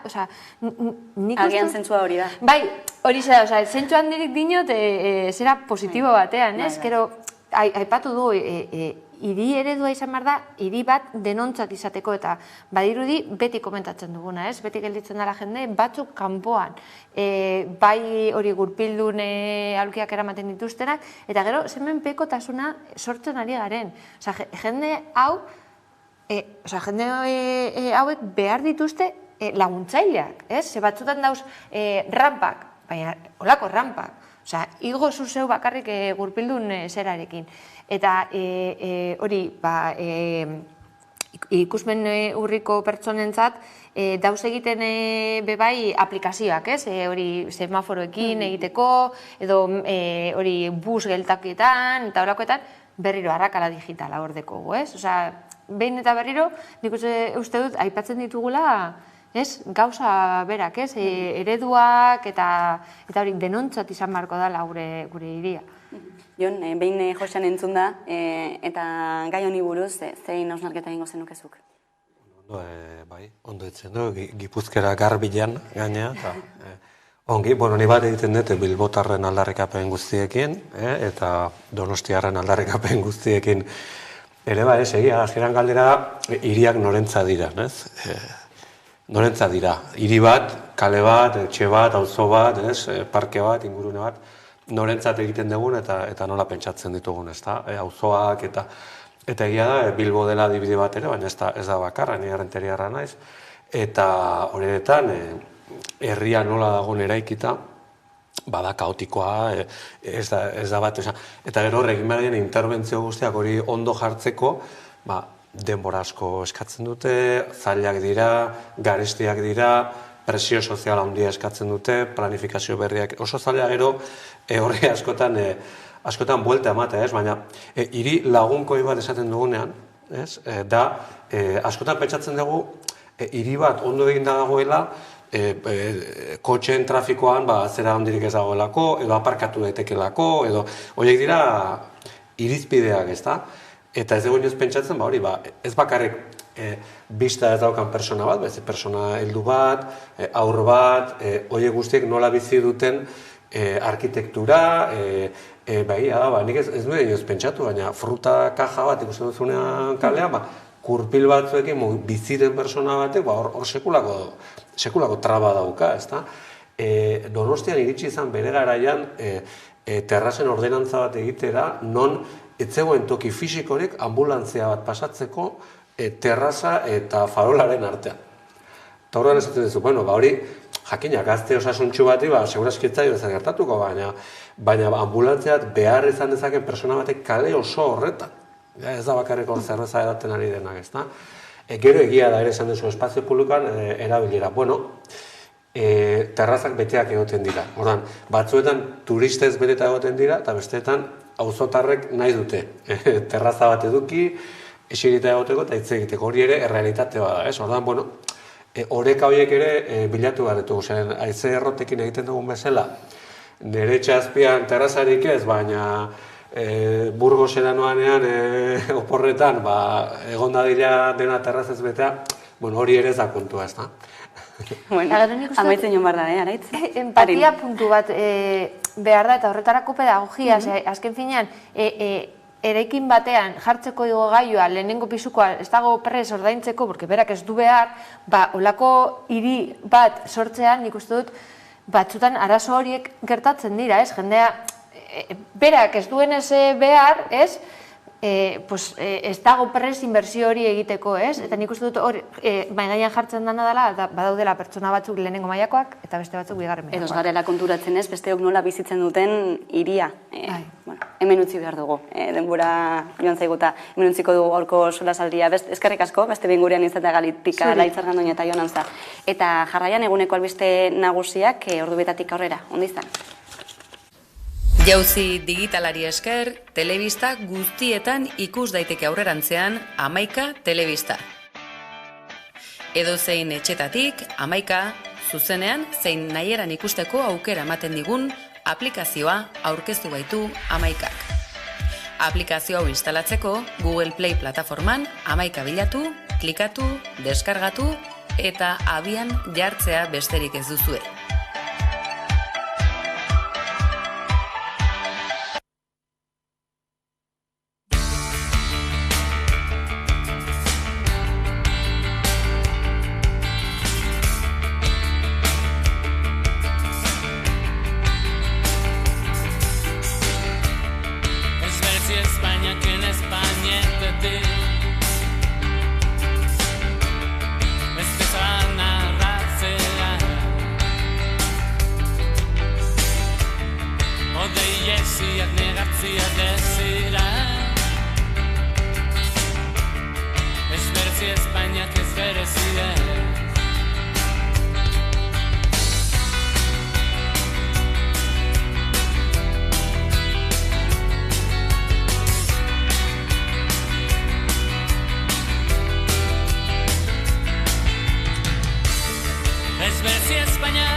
Jauzi digitalari esker, telebista guztietan ikus daiteke aurrerantzean Hamaika Telebista.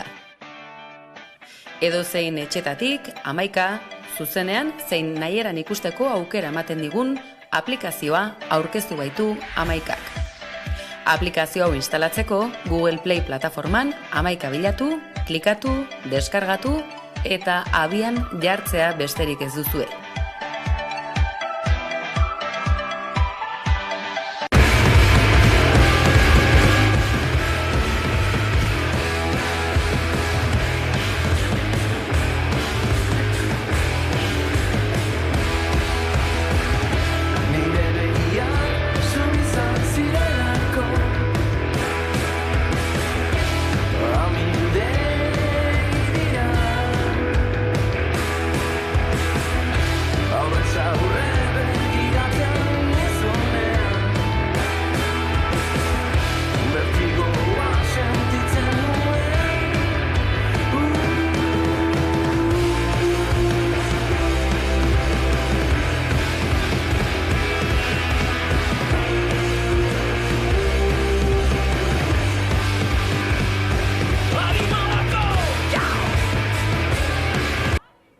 Era berean, asteartean Loiolako kuartelaren atarian bildu ziren alderdiko kideak. EH Bilduk salatzen duenez, polizia ratioa Europako batez bestekoaren gainetik dago. Alderdiko bozeramaileak, Nerea Kortajarenak dioenez, 20.000 polizia ditugu eta Europako batez bestekoa 6.000 izan behar da. Euskal Herria Bilduren ustez, momentu honetan, hiri honek bakea eta gatazken konponbidearen aldeko apustua berretsi eta indartzeko momentua da. Eta urratsak emateko norabide horretan. Eta uste dugu kuartel berri baten eraikuntzak ez duela bide hori urratzeko aukerarik eskaintzen. Gogoratu nahi dugu, Euskal Herrian polizia ratio handienetakoa dugula Europan, ez? 7 polizia ditugu 1.000 biztanleko, Europako bataz bestekoa 3 polizia denean 1.000 biztanleko. Bestalde, kanpaina eta mobilizazio horien aurka jo dute Guardia Zibilen elkarte batzuek. Haien esanetan, martxan jarri duten kanpaina eta ekimenak gorroto delitua dira.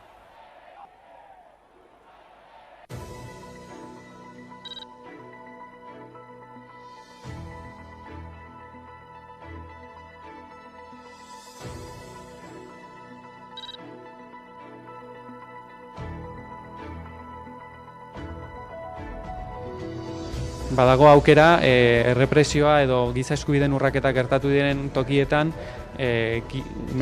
toki horiek memoria gune bezala izendatzeko eta orduan kontuan hartuta Iruñeko poliziaren komisaria zaharra, hau da, Merindades plazaren eta Paulino Caballero kalearen artean dagoen gaur egungo gobernu delegaritza eta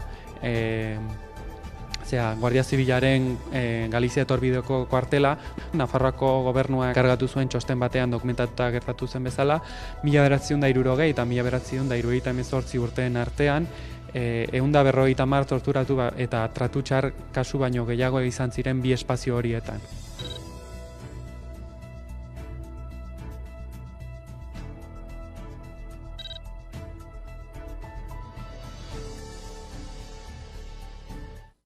Eta gaurko honetan, lansailarekin egindako negoziazioaren ondoren eta lansailak onartutako gure ekarpenaren ondoren, esaten dudan bezala, nabarmenki hobetuta gelditu da lege proposamen hau.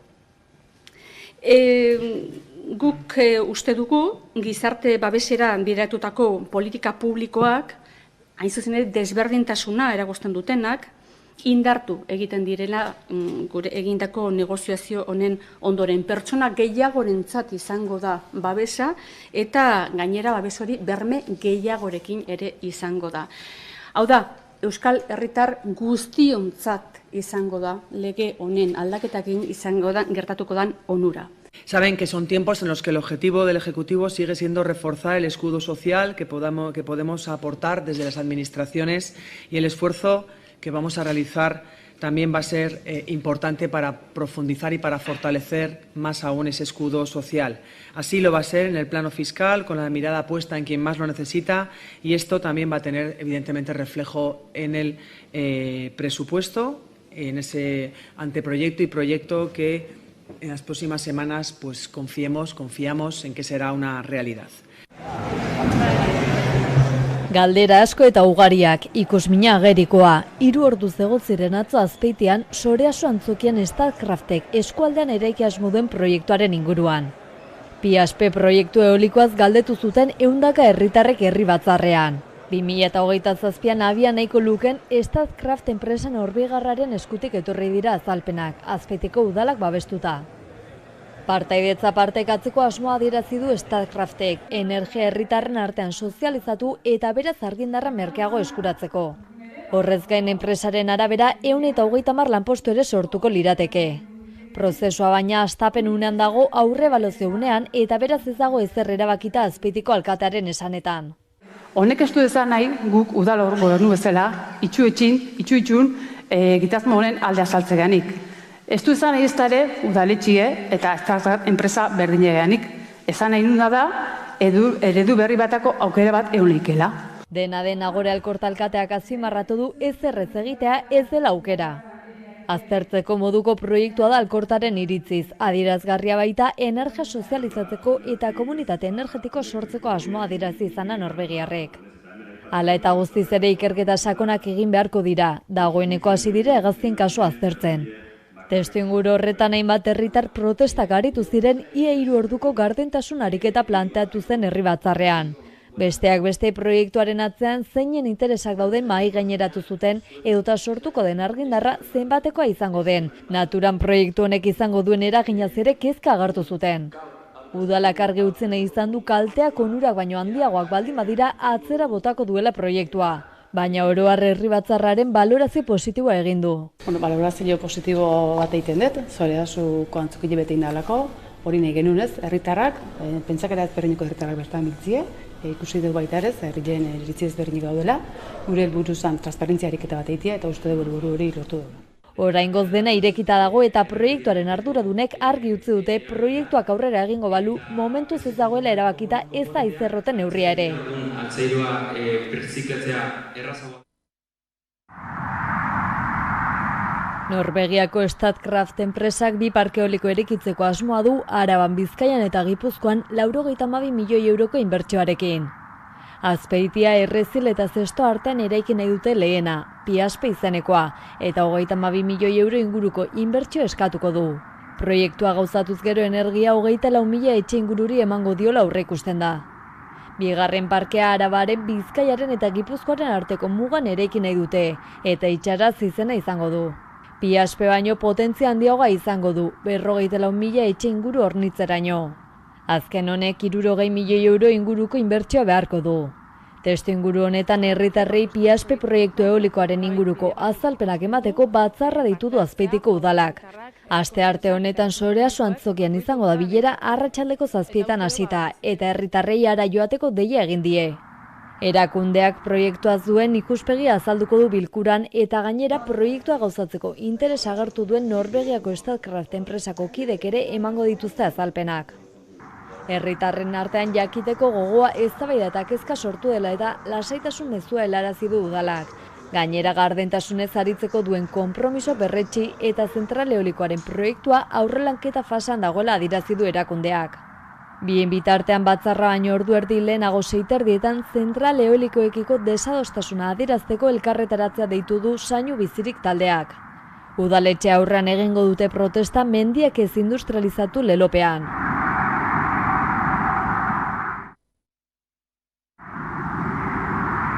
Eta 18 milioi euro baino gehiago. Hori da zuzen ere Espainiako gobernuak astearte honetan onartutako estatuko aurrekontu orokorren proiektuan abiadura handiko trenaren obrentzat Hego Euskal Herrian erreserbatutako diru kopurua. Nafarroan aurreikusi da inbertsiorik handiena. 71 milioi euro. 72,8 milioi euro abiadura handiko trenarentzat dira, Iruñetik igarota Zaragoza Euskalia delakoarekin lotuko duena. Gainerako 8,1 milioi euro Europa barneko garraio sarerako dira. Euskal Autonomia Erkidegoaren kasuan aurrekontu proiektuak 41,8 milioi euroko inbertsioa aurre ikusten du 2023an. Gehiena 34,6 milioi euro Euskal izenaz ezagutzen den abiadura handiko trena gauzatzeko erabiliko da, Gasteiz, Bilbo eta Donostiaren arteko loturan. 4,5 milioi euro Gasteiz eta Burgos arteko linearako izango dira, eta 2,7 milioi sarerako. Aipatzekoa da EAEren kasuan ez dela Nafarrarekin lotuko den konexiora bideratutako diru kopururik agertzen. Naiz eta urtean hitzeko programazioan agertzen den 400.000 euro erabiliko direla 2025an eta 2 milioi euro 2026an. Urte horretan abiadura handiko trenaren diru kantitateak 221 milioi euro izango dira. Bestalde obren amaiera 2027ako aurre ikusi dute. Beste urtebeteko atzerapena esan nahi du horrek, eta Iñaki Arriola Garraio sailburuak normaltzaio du. Bueno, sí, a mí ciertamente tampoco me ha pillado de sorpresa. Arriolak aitortu du 2027 urrun dagoela eman dezakeela, baina lanen zailtasuna aipatu du data hori jarri izanaren arrazoi gisa. Pues son obras muy complejas, hay que tener en cuenta de que es una obra que apenas toca suelo, ¿no? O sea, prácticamente se desarrolla entre túneles y viaductos y en ese sentido tiene una complejidad muy importante de ejecución, ¿no? De encaje en el territorio, además hacerlo con el mayor respeto al medio ambiente, etcétera, ¿no? Entonces requiere mucho esfuerzo y mucho tiempo, ¿no? Edonola ere nabarmendu du bukaera gero eta gertuago dagoela eta abantaila handia izango dela azpiegitura hori erabili ahal izatea.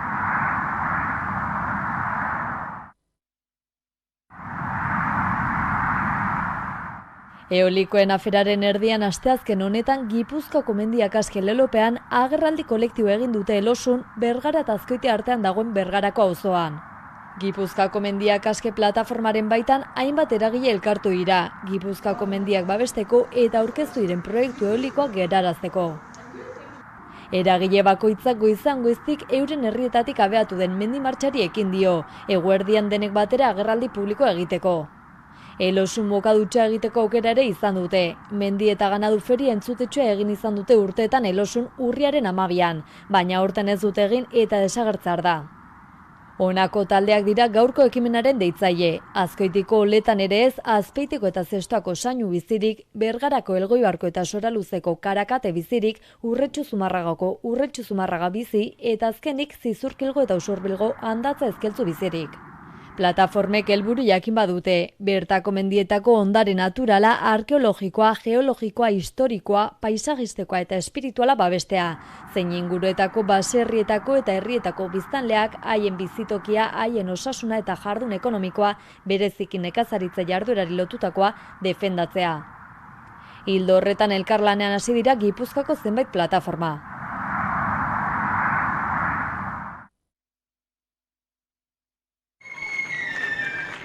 Komunikatu hau, azken honetan, kolpez kolpe programa ikus dezazuen egiten ari gara. Hispanitate gunean ez dugu, lan politau, egiteari utziko ez orain ezin noiz, jarriko jo.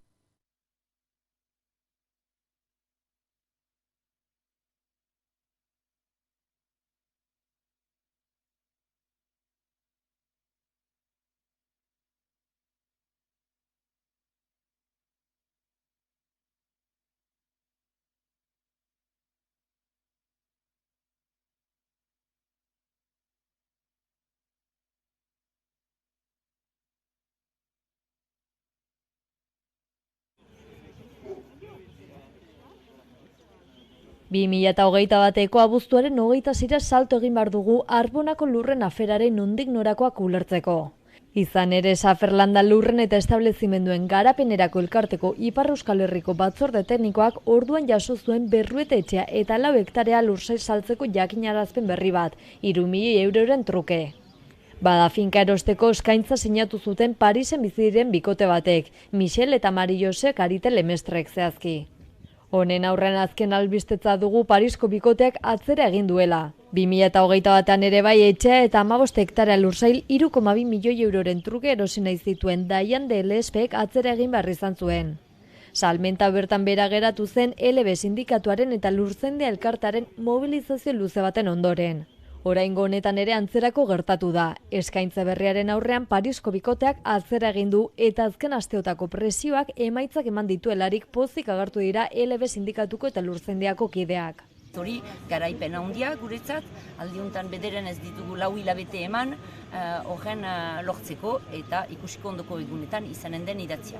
Dena den gainontzeko laborantza lurren 12 hektareak Pauline de Surmont laborariak erosi ditu. Ildo horretan laborariaren aurka auzitara jotzeko borondatea agertu dute LBk eta Lurtzaindiak. Izan ere saferregiturak esku hartu ez ezan azpikeriatan aritu dela uste baitute. Laborantza lurrak erosterako orduan laborari gisa aurkeztu zen Pauline de Surmont eta laborantzako bere egoitza nagusia helbide horretan zuela deklaratu zuen. LB eta Lurtzaindiako kideek erakutsi nahi izan dute hori ez dela horrela, Berruetetik 80 kilometrora baitu. Joan den astean lurren jabetza soila erosi zuen de Surmontek 200.000 euroan, gozamen eskubiderik gabe. Pentsatzen dute 3 urteko epean gozamen eskubidea erosten saiatuko dela. Lurren jabea izanik lehentasuna izango baitu. Hain justu saferregituraren prozeduren desbideratze hori eraman nahi dute auzitara. Mendela urten igaro da Hondarribiko Jaizkibel konpainia alarde parekide aldarrikatzen hasi zela. 25 urte hauetan 100 lagun batu dira konpainia parekidera eta urteurrena ospatu asmoz loratzen jaialdia antolatu dute, urriaren 22an egingo dena. Argi daukagu gure helburua oraindik ez dugula lortu eta horrek haserretzen gaitu. Nola ez?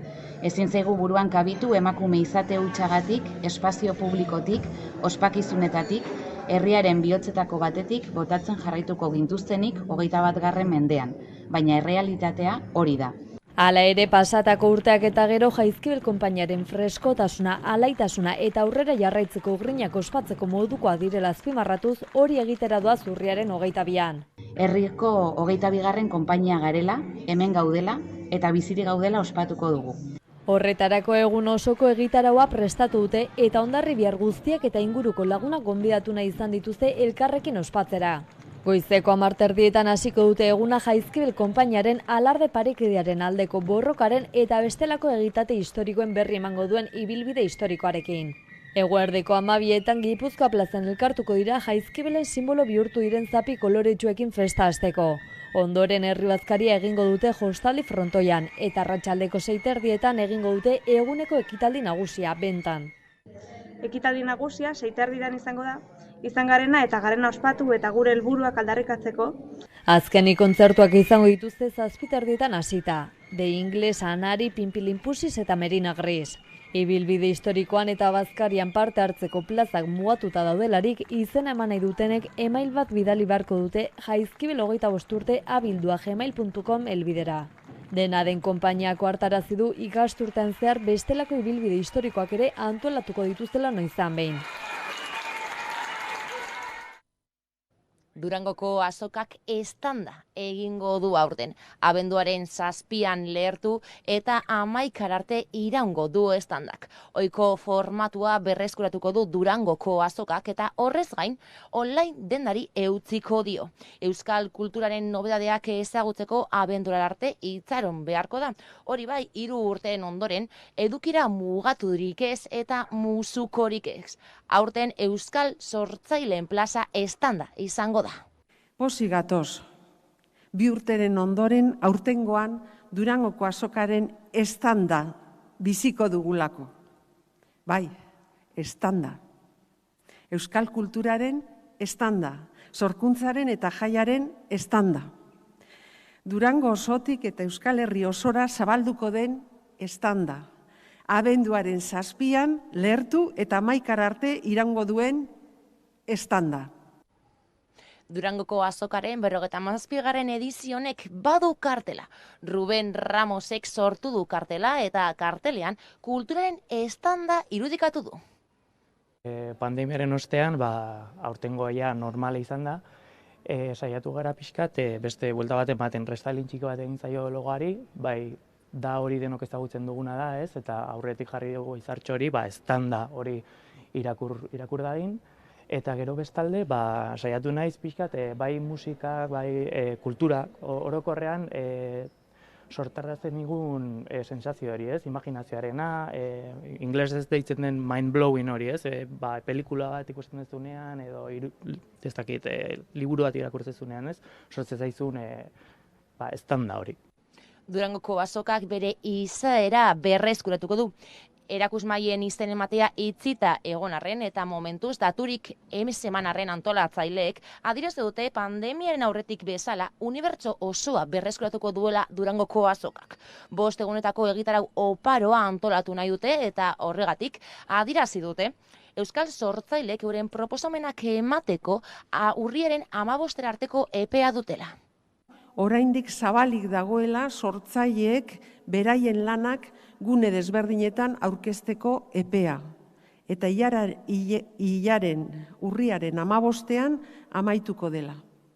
Beraz, hemendik, azokako partaideei, beraien lanak aurkezteko eskaria egin dezaten dei, egin nahi diet, aurtengo azokan ahalik eta egitarau zabal, anitz eta gozagarriena osatzeko.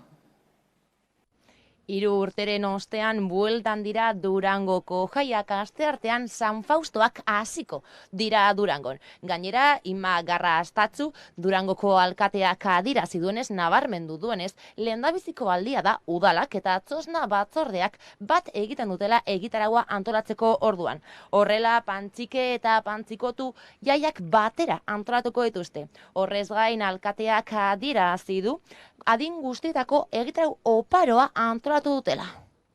Bueltan daude gure jaiak, posi gaude. Ni uste irribarretzu badekogu danok aurpeixen gozatzeko gogoak, dekogu beharra, eta bueno, prestatu dugu mimo handiarekin programazioa.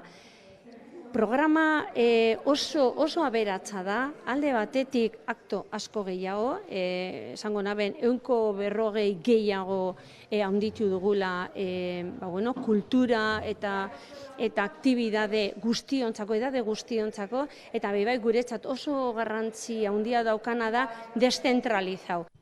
Bitzupin egongo dira Durango jaietan, asteartean, txosna batzordeak botako du txupina eta asteazkenean aldiz udalak hala ere argi utzi dute feminismoa ardatz izango dutela aurtengo jaiek. Esango dugunaz txupinazoan, lehenengo eta behin eskerrak emango dugu, guk urte asko daroagu inurri lanetan, eta eskerrak emango dugu gure bidaidea izan direnekin, bidelagun izan direnei, emango dizkiegu eskerrak, bai feministei, bai euskaltzalei, bai gauza sozialetan ibili direnei gurekin, eta gero egingo dugu jairako deia, disfruterako, kanturako, dantzarako eta errespeturako. Eta, gure aldarria izango da, erasorik ez, hori izango da, hori da gehien bat azpimarratuko duguna. Herritarron begirada zabaltzeko eta munduan gertatzen diren eskubideen urraketak ikustaratzeko xedearekin Hernaniko udalak Ariak izeneko erresistentzia historioen zinemaldia antolatu du. Guk zinemaldi honekin fokua giza eskubide urraketa horien aurrean ematen dian erresistentziai eman nahi dieu. Erresistentzia antolatuei. Eta hortik dator zinemaldi honen izatea eta izenare bai. Zapalketa hauek eta Xabik esan duen bezala, hoien aurreko erresistentziak erakusteko, sentsibilizazioa sortzeko sinetxita gaude oso tresna potentea dela zinea, bai fikzioa, bai dokumentala, eta horregatik egin dugu apostu bat, zinemaldi oso bat guk antolatzeko. Zinemaldiaren lehenengo edizio izango da urtengoa azaroaren 3tik 13 bitartean.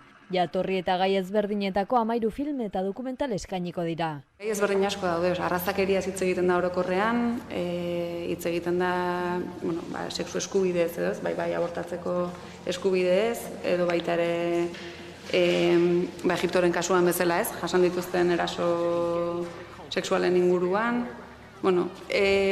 Dokumental bakoitzak ere bere baitan gai ezberdinak zeharkatzen ditu. 4 izango dira, euskeraz, eta besteak dira jatorrizko bertsioan azpitituluak gaztelaniaz. Hernaniko kulturarteko plaza feminista proiektatuko dira filmak, egunotan espazio hori zine areto bilakatuz. Proiekzio bakoitzaren ondoren solasaldi eta mahai inguruak izango dira gaian sakontzeko. Espazio honetan biltzen dira udaleko kulturartekotasun, lankidetza eta berdintasun sailak, arloak, eta baita ere gai horien inguruan herrian lan egiten duten eragileak ere, ez? Beraz, iruditzen zitzaigun eragile horiek baldin badira, ez? Erresistentzia zinemaldi hontan ikusiko ditugun zapalkuntza horiek salatzen dituztenak herrian, espazio hontan hemen behar zitzaiela baita ere oihartzuna erresistentzia historia horiei, ez? Ariak zinemaldirako sarrera doakoa izango da eta interesa duen orori bertaratzeko deia egin die. Flores de la llanura, nuestra libertad, la vida después del ISIS, como yo quisiera, 1918 gau, kalean indestructibles, aula tesia gainditu eta Ipar Basatia filmak ikusi ahalko dira besteak beste. Aitzina Folk Festivala bueltan da Gasteizen eta jaialdi solidarioak aurten 10 urte bete ditu. Folk musika eta kultura batzen ditu eta 3 helburu nagusi ditu jaialdiak. Kultura eta musika tradizionala babestea eta ataksia telanjektaksia gaixotasunerako sendabidea edo tratamendua bilatzen duten ikerketa proiektuak finantzatzeko dirua biltzea. Pues entre todos hemos hecho posible que podamos apoyar proyectos de investigación, mantener la esperanza de que un día encontremos una cura para la enfermedad, ¿no? Urteurrena ospatzeko 20 kontzertu eta jarduera antolatu dituzte. Lehenengoa urriaren 15ean izango da eta jaialdiari hasiera emango dio. Santa Maria Katedralean, Carlos Subijanak emanaldi berezia eskainiko du. Jaialdiak edizio berezia antolatu nahi izan du eta abenduaren 30ean Ara Malikian izango da Mendizorrotzan. Eta urtarrilaren 4an, festivalari amaiera emateko, Alos Quarterrek printzipal antzokian kontzertuan eskainiko du. Horrez gain, 2 kontzertu familiar eskainiko ditu Txiki Folk atalean eta Berpiztu, Kepa Junkeraren dokumentala Florida Zinemaretoan proiektatuko da. Jaialdiaren 10 urte hauek laburbiltzeko hitz bat bilatzen badugu, uste dut hitz hori hauxe izango zen eskerrik asko. Abesleei, laguntzaileei, musikariei, publikoari, eskerrik asko gure ondoan egoteagatik, eskerrik asko 10 urtez musika ona egiteagatik eta telanjektaziaren ikerketa bultzatzeagatik. Ataksia telanjektasia gaixotasun arraroa da, genetikoa eta neurodegeneratiboa, oraindik sendabidea ez du eta 2 mutilek pairatzen dute Euskadin. Tula izeneko emakumeak ikastetxe bateko komunak garbitzen ditu. Emakumezkoen ikastetxe bateko komunak hain zuzen ere. Goiz batean espero ez zuen berri bat jaso zuen. Ikastolako zuzendariaren 14 urteko alabak haurdun zegoela kontatu zion. Humorea eta hausnarketa biltzen duen film laburra da. Aurten estreinatu da eta Houston eta Los Angeles festivaletan irabazle izan da. Horrek Oscar sarietan hautagaia izateko aukera eman dio. Sigo aquí, ¿eh? No estoy llorando, no sabía. No seas dramática, que el tabaco te mata, pero tarda más tiempo. ¿Qué voy a hacer? ¿De cuánto estás? Tú no has hablado de esto con tu madre, ¿verdad? Bea de Silva zuzendari arabarrak Gasteizko CSC Films ekoiztetxearekin lan egin du. Tula istorioaren grabazioa Gasteizen izan da, eta Hollywoodeko akademiak aukeratzen badu, produkzioa Oscar sarietan lehenengo arabar filma izan daiteke. Filma aurkeztuko da akademian eta ondoren hautagaien zerrenda argitaratuko dute. Era berean Goya sarietan ere aurkeztu dute produkzioa.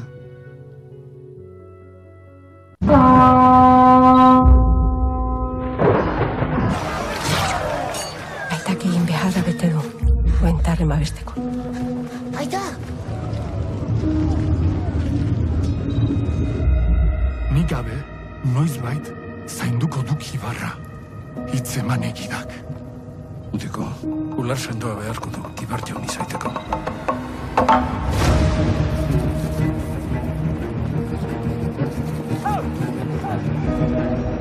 Eko gazte ezin dateke Ibar jaun izan. Neure burua aurkezten dut xumeki, Ibar jaun kristiau garbia izaiteko. Nor da? Lusa, harengatik zenbaiteko oraino dituzte sinesten elemele paganoak. Bada itzulo sakon bat oijanaren bihotzean, hor dukezu erantzuna. Lagun eginen dizuen eilo basoak, iratik.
Tafaian, Nafarroa oinez.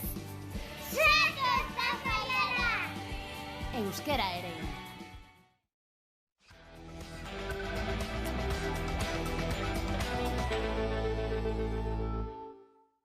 Egunero legez, eguneko elkarrizketari ate irekiko diogu. Horretarako gaurkoan gurekin daukagu Ana Elena Altuna, ongi etorri refuxiatuak taldeko kidea da bera, eguerdion.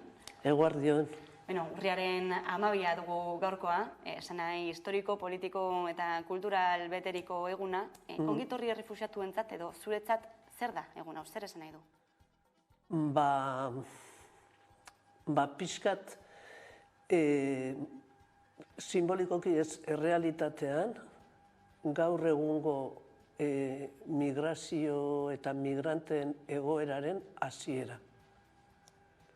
Gaur egun dagoen munduan, dagoen migrazioi buruzko politikak eta horren, ez dut nahi arazo hitza aipatzea, horren hasieran.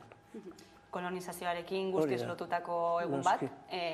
Badirudiagen aspaldiko kontu batez ari garela kolonizazioa hitz egiterakoan, agian neokolonialismoa hitz egin daiteke gaur egun. Kolonialismoa eta neokolonialismoa, kolonialismo zuzenean, eta gaur egun gara zibaritagoak, zinikoagoak. Neokolonialismoan, por lo visto, definizioan dago herrialde batzuk doazela zuzenean beste batzuen gana han fizikoki inposatzera dana, kultura, inposatzera gauza batzuk eta eramatera aberastasunak. Gaur egun ez, gaur egun da a la distantzia, ez goaz zuzenean ara, baina jarraitzen dugu esplotazio zuzenarekin. Horrekin lotuta ez, askotan hegoalde globalaz hitz egiterakoan kontzeptu bat erabiltzen da, txarto erabilita, herrialde pobreak ez, esaten ohi da, baina pobreak oterik dira izatez. Pobreak izango bazien, leire, paketan utziko genituzke. Ke ba, horreatik goaz, esaten dut horreatik, ze hori, izan duzu hegoalde globala eta beste gu gaude momentu honetan, iparralde ez global horretan, iparralde dominante horretan. Orduan, baldin bagoaz, precisamente da, pobreak ez direlako. Bertako aberastasunaren bilagoaz. Eta gainera gaur egun aberastasun hori izan alda produktu fisikoa, ero naturasko produktu bat zuzenean, ero ere punto estrategikoa izatea gaur egungo politikako bidean. Lehen ere hori gertatzen zen, adibidez, gaur egun Gibraltar, ero Ceuta eta Melilla ez zuten izango inolako interes estrategikorik, baina adibidez, Afganistaneko gaur egungo interesa da hori, ez bakarrikan dagoena, baizik eta nun dagoen kokatuta. Aipatu duzu, ezta, honek lotura zuzena duela migrazioarekin, bizitza hobe bat bilatzeko prozesu horrekin, eta bide horretan dagoeneko milioika dira bizia galdu dutenak, hemen hurbil Bidasoa ibaian dugu lekuko bat, ezta? Bai, Bidasoa ibaian ja daramagu oraingotan da 10 pertsona hil dira. Beste historiako beste momento baten, 60. hamarkadan ere, bertan izan zen beste ostopo fronteritza, ez dut izango mugak, ze mugak dira ostopoak, bertan ere jente asko hil zen. Hori kontatzen dute ja Irungo jentea, baina bai, gaur egun ere, hor daukagu Euskal Herrian, hor daukagu muga bat, eta ez ahaztu hementxe Zierbanan daukagula beste bat. Bidasoa hain zuzen ere kantu bilakatu du Willis Drummond taldeak, eta hain zuzen ere ez, muga hori, edo ibaiak markatzen duen muga hori, aipatu duzun bezala dagoeneko 10 bat lagun bizia galdu duten muga horretan, eta migrazio politikari buruzko kanta da, entzungo dugu zati bat.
Hortxe Willis Drummonden Bidasoa kanta berri hori, zuzen ere, Bidaso ibaian hildakoen omenez egindako hori, eta hildo horretan hainbatetan ikusi ditugu Inigo Urkullu lehendakaria, baita ere iparraldeko mankomunitateko lehendakaria den Etxegarai, adierazi zamituta daudela, gertakari hauen aurrean, azken aldian ere aipatu dute, pandemiagatik itxi diren muga horiek zabaldu behar direla, zein iritzi duzu?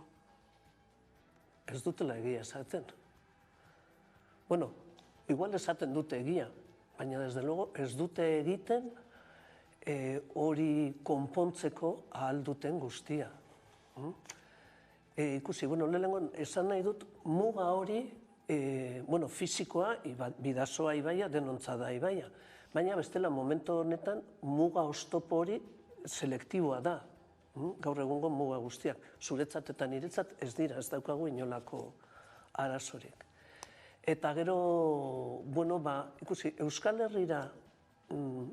Herria tokatzen da gaur egungo migrazio bide batean, hor azkenengo etaparen zatitxoa, ez?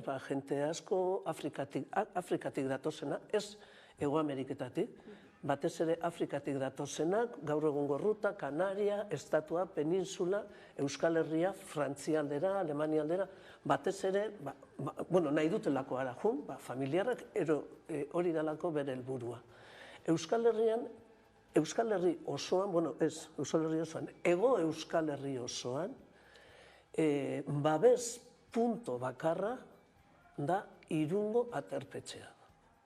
Bilbora llegatzen dira, asko eta asko, komunikazio bideak eta autobusak eta direla, Bilbon ez dago ezer pertsona horrei babes tokitxo bat, babes egun batzuk prestatuta, adibidez. Orduan, amilduta, egin alduguna. Ze egon aldira, hemen dauzkagun errekursoekin eta jenteari harrera egoki bat egin aldiago, eta gero jarraituko dute bidea. Horrelako gertakarien atzean eskatzen zuena da behin eta berriro bide seguruak izatea, ez?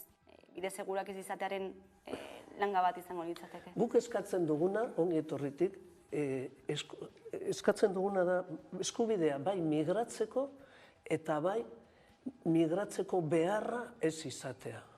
Guazen gaur kolonialismo, neokolonialismoa hitzak aipatzerakoan, guazen pakean uzten herrialdeak, egiten diren interbentzioak egin ezkero, ez izatea bakarrik helburu kapitalista,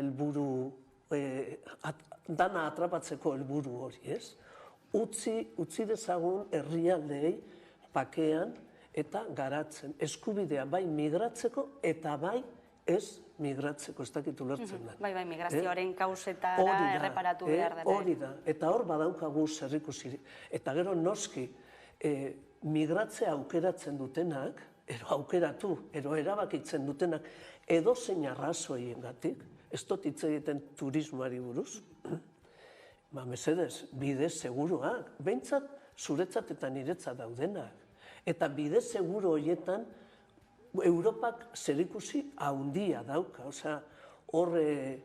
Orain Bruselasen egon gera, ondo ezagutu dugu bertatik, adibidez, Agencia Europea de Seguridad, lehen Fronteras Exteriores,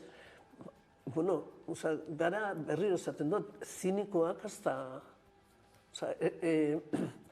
Ez dago inolako asmoik bide horrek hobetzeko, estrangeria legeak, harrera legeak bihurtzeko, migrazio politika guztiak dira oztopoak betetzeko bideak. Eta fronterak eta externalizatzeko, kendu gure begi aurretik ez duguna ikusi nahi, eta arutzago eraman, baina ez asuntua konpontzeko. Eta noski, politika horretan daude inbertsio ekonomiko astronomikoak. Diru hori, gure diru horrek, beste modu baten, beste helburu batekin, edo beste ikuspegi batekin erabili eskero, Ni pentsatzen dut merkeagoa izango zala eta desde luego jente askoz gutxiago hilko zan bideetan. Izan ere Europan bertan, badira 10 bat harresi eraiki direnak, ez? Eta azken bat ere eraikitzen ari da egunotan, Finlandian, Errusiako mugarekin, ezta? Bai, baina esaten dut hemen Zierbanan ere segitu antzun, egun batetik bestera. Gainera da modelo berdina, ez? Osa, danak iparraldeko herrialde guztientzat formula da, naiz eta formula horren ondorioak ezagutu, da hori hormak eraikitzea. Bai daukagu, nik nire 65 urte dauzkat, eta nire bizitzan pentsatzen dut bat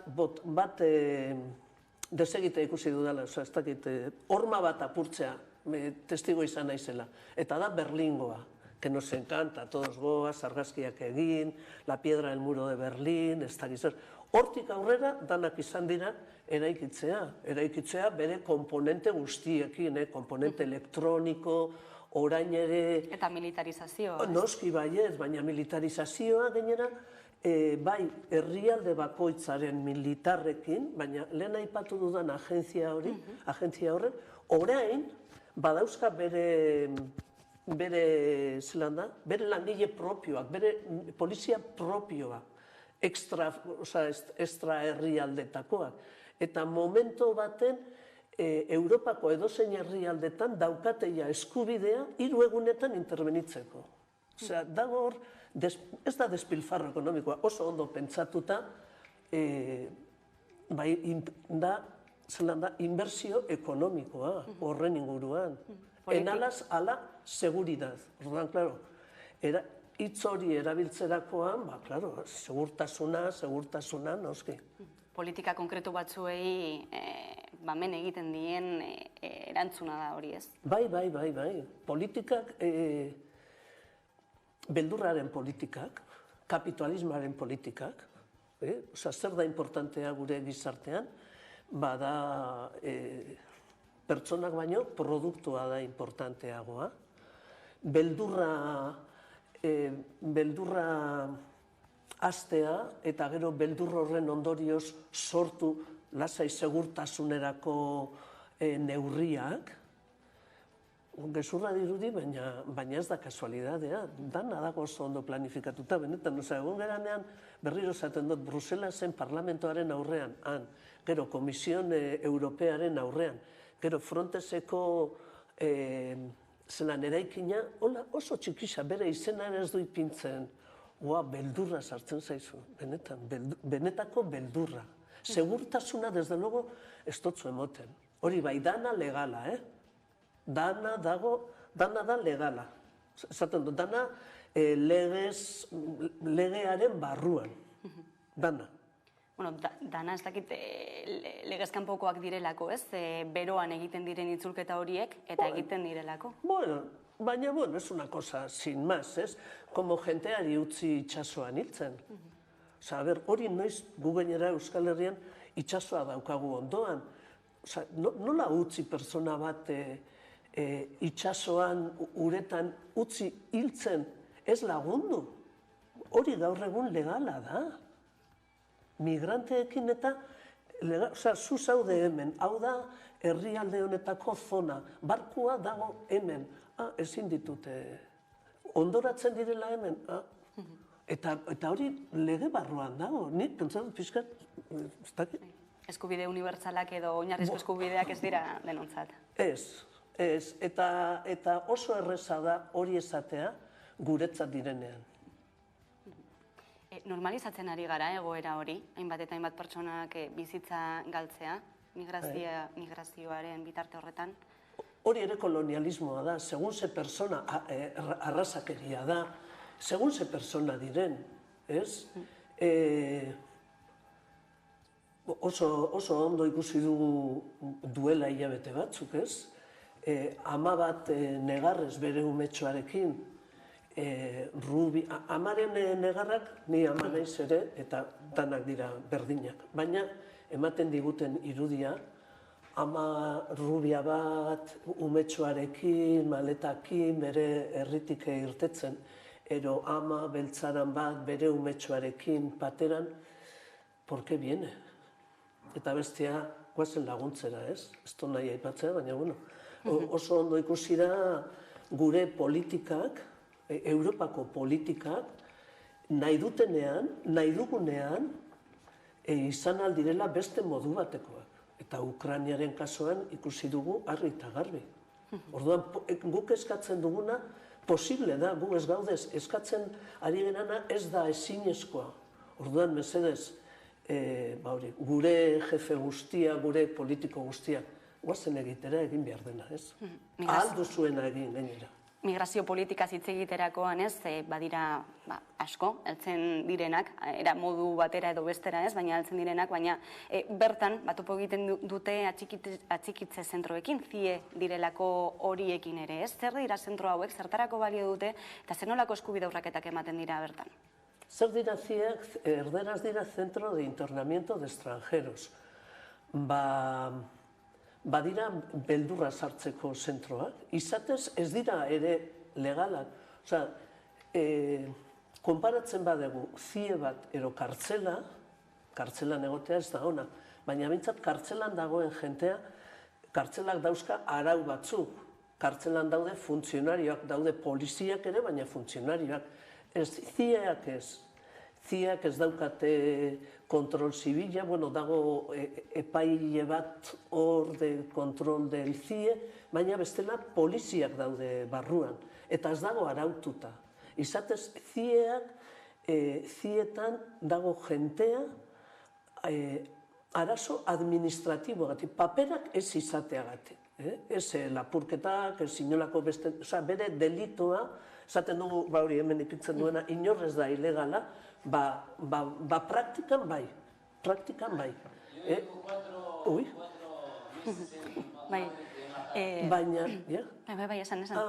Ez, ilegala izango bazen kartzelan egongo ziren. Ez daude kartzelan inorrez delako ilegala.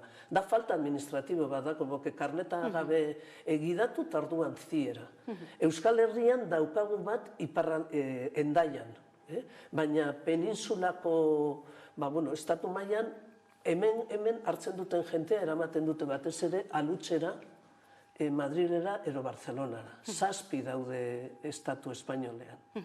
Eta paperaren gainean behintzat egun gutxi igaro beharko lukete hor, gero deportatuak izateko, baina praktikan gero... 60 egun aldira hor.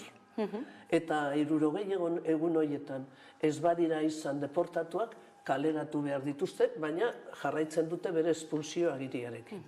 60 egun horretan, kanporatzen badituzte, modu ilegalean, ez epailearen baimenarekin, ez abogatuarekin, orduan, se siente, esaten dut, kanporatuta zagoz, zure etxean zagoz, ero auskalo nora kanporatzen dutzuen, batzuek, eramaten dituzte bere herrialdera, eta bestela, inguruko herri batera onartzen dituena.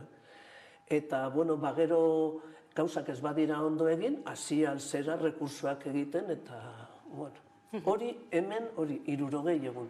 Bruselasen, Belgikan ikusi dugu, 5 hilabete egon aldirela. Eta egon ginenean, orain bidai horretan, egon ginean Liejan, CIE baten Centros de Retención de Extranjeros diraan, baina berdin, eta han ere daude aktivista batzuk, astero, duela ja 20 urte, astero doazela ara kanpora, eskilara batekin eta altaboz batekin, eta entzuten zaie, kaixo esan, eta entzuten dira barruko jentearen eskaerak eta... Eta harrera politikarekin ere hitz egiterakoan ez, aipatu behar dira, Europan zehar adibidez, dauden errefuxiatu gune horiek, 2015ko Siriako gerraren ostean, heldu zirenei harrera egiteko prozesu bat abiatzeko prest baldin bazegoen, baina oraindik ere asko eta asko bertan jarraitzen dute, bertan bizi dira. Bizi behar. Ezke, benetan, gera oso, berriro esaten dut, moldatzen ditugu legeak, gure erara, ez dakit gure erara, ez dakit ze interesekin. Orduan, Siriako gerra jarraitzen du. Baina, Orduan, zer egin dugu Europatik? Trato bat, lehenengo oso trato ekonomiko potente bat, Turkiarekin, han egiteko lan hori, jentea oztopatzeko. Eta Grezian, berdin, han jarraitzen du jentea, ezin urten dauka. Moldatu dugu orain, errefugio, suposatzen da, horrek bai gainera gerratik datoz, asilo eta refugio legea moldatu genuen, esaten dut Europa. Orduan, momento horretatik aurrera, Europara datorren edozein pertsona eta Europara ailegatzean asiloro eskatu nahi badu, eskatu behar du Europara iristen denean, iristen den lehenengo herrialdean. Grezia, Italia, ero Estatu Espainolean. Eta ez, adibidez, igual hori, familia daukate Alemanian, hortxe daude ataskauta. Ongi etorritik, batez Arabako taldetik, ari dira eta ari gara pixkat astindu bat emoten Grezian ataskatuta, baina pertsonetaz gaude hitz egiten, ataskatuta geratu den jente mordo horretaz. Aber, nun daude gure Urkulluk eta korredores humanitarios, hitzorrekain potoloak ikusten dituguna titularretan, eta gero errealitatean antxe daude. Barkatu, joan ginen, 2016an lehenengo karabana, mugak zabalduz karabana, Greziaraino joan ginen, eta zoritxarrez, han ikusi genitun persona batzuk, oraindik han daude, eta ez dute han egon nahi. Egoera guzti hauen aurrean eta migrazio politika honen oinarrian aipatu duzu, beldurraren politika eraiki dela ez, edabide batzuetatik, diskurtso batzuetatik, geroz eta ostenago entzuten direnak gainera, aurre iritziak ere daude horien atzean, beraz, gizarte inklusibo edo antiarrazista bat osatzeko, eratzeko, zein izango litzateke gakoa? Bizitza osoan izan dena. Berriro esango dut, horre Bruselasen ezagutu genuen eleiza bat, oso eleiza berezia, orain, naiz eta eleiza izan da solidaritate gunea, eleiza horretan urtebeteko entzierroa egin zuten papergabeko migrante urtebete egon zianan barruan, eleiza horretan gaur egun ez dian mesak eta horrela emoten, dago horrelako mai bat, maila handi bat, beti pres, jentearentzat, eta dago gelatxo bat gainera refugiatu sirioak eta zabaldutakoa, eta deitzen da la regla de oro, urrezko araua, eta inbeste hizkuntzetan dago, eta da nahi izan beste ontzat, zuretzat nahi duzuna. Hori da, ez dago besteik. Mezu horrekin, amaituko dugu gaurko elkarrizketan, Alen Altuna ongitorri refusiatuak taldeko kidea, mila esker gaurkoan Hamaika Telebistara etortzeagatik. Eskerrik asko zuei. Hurrengo arte.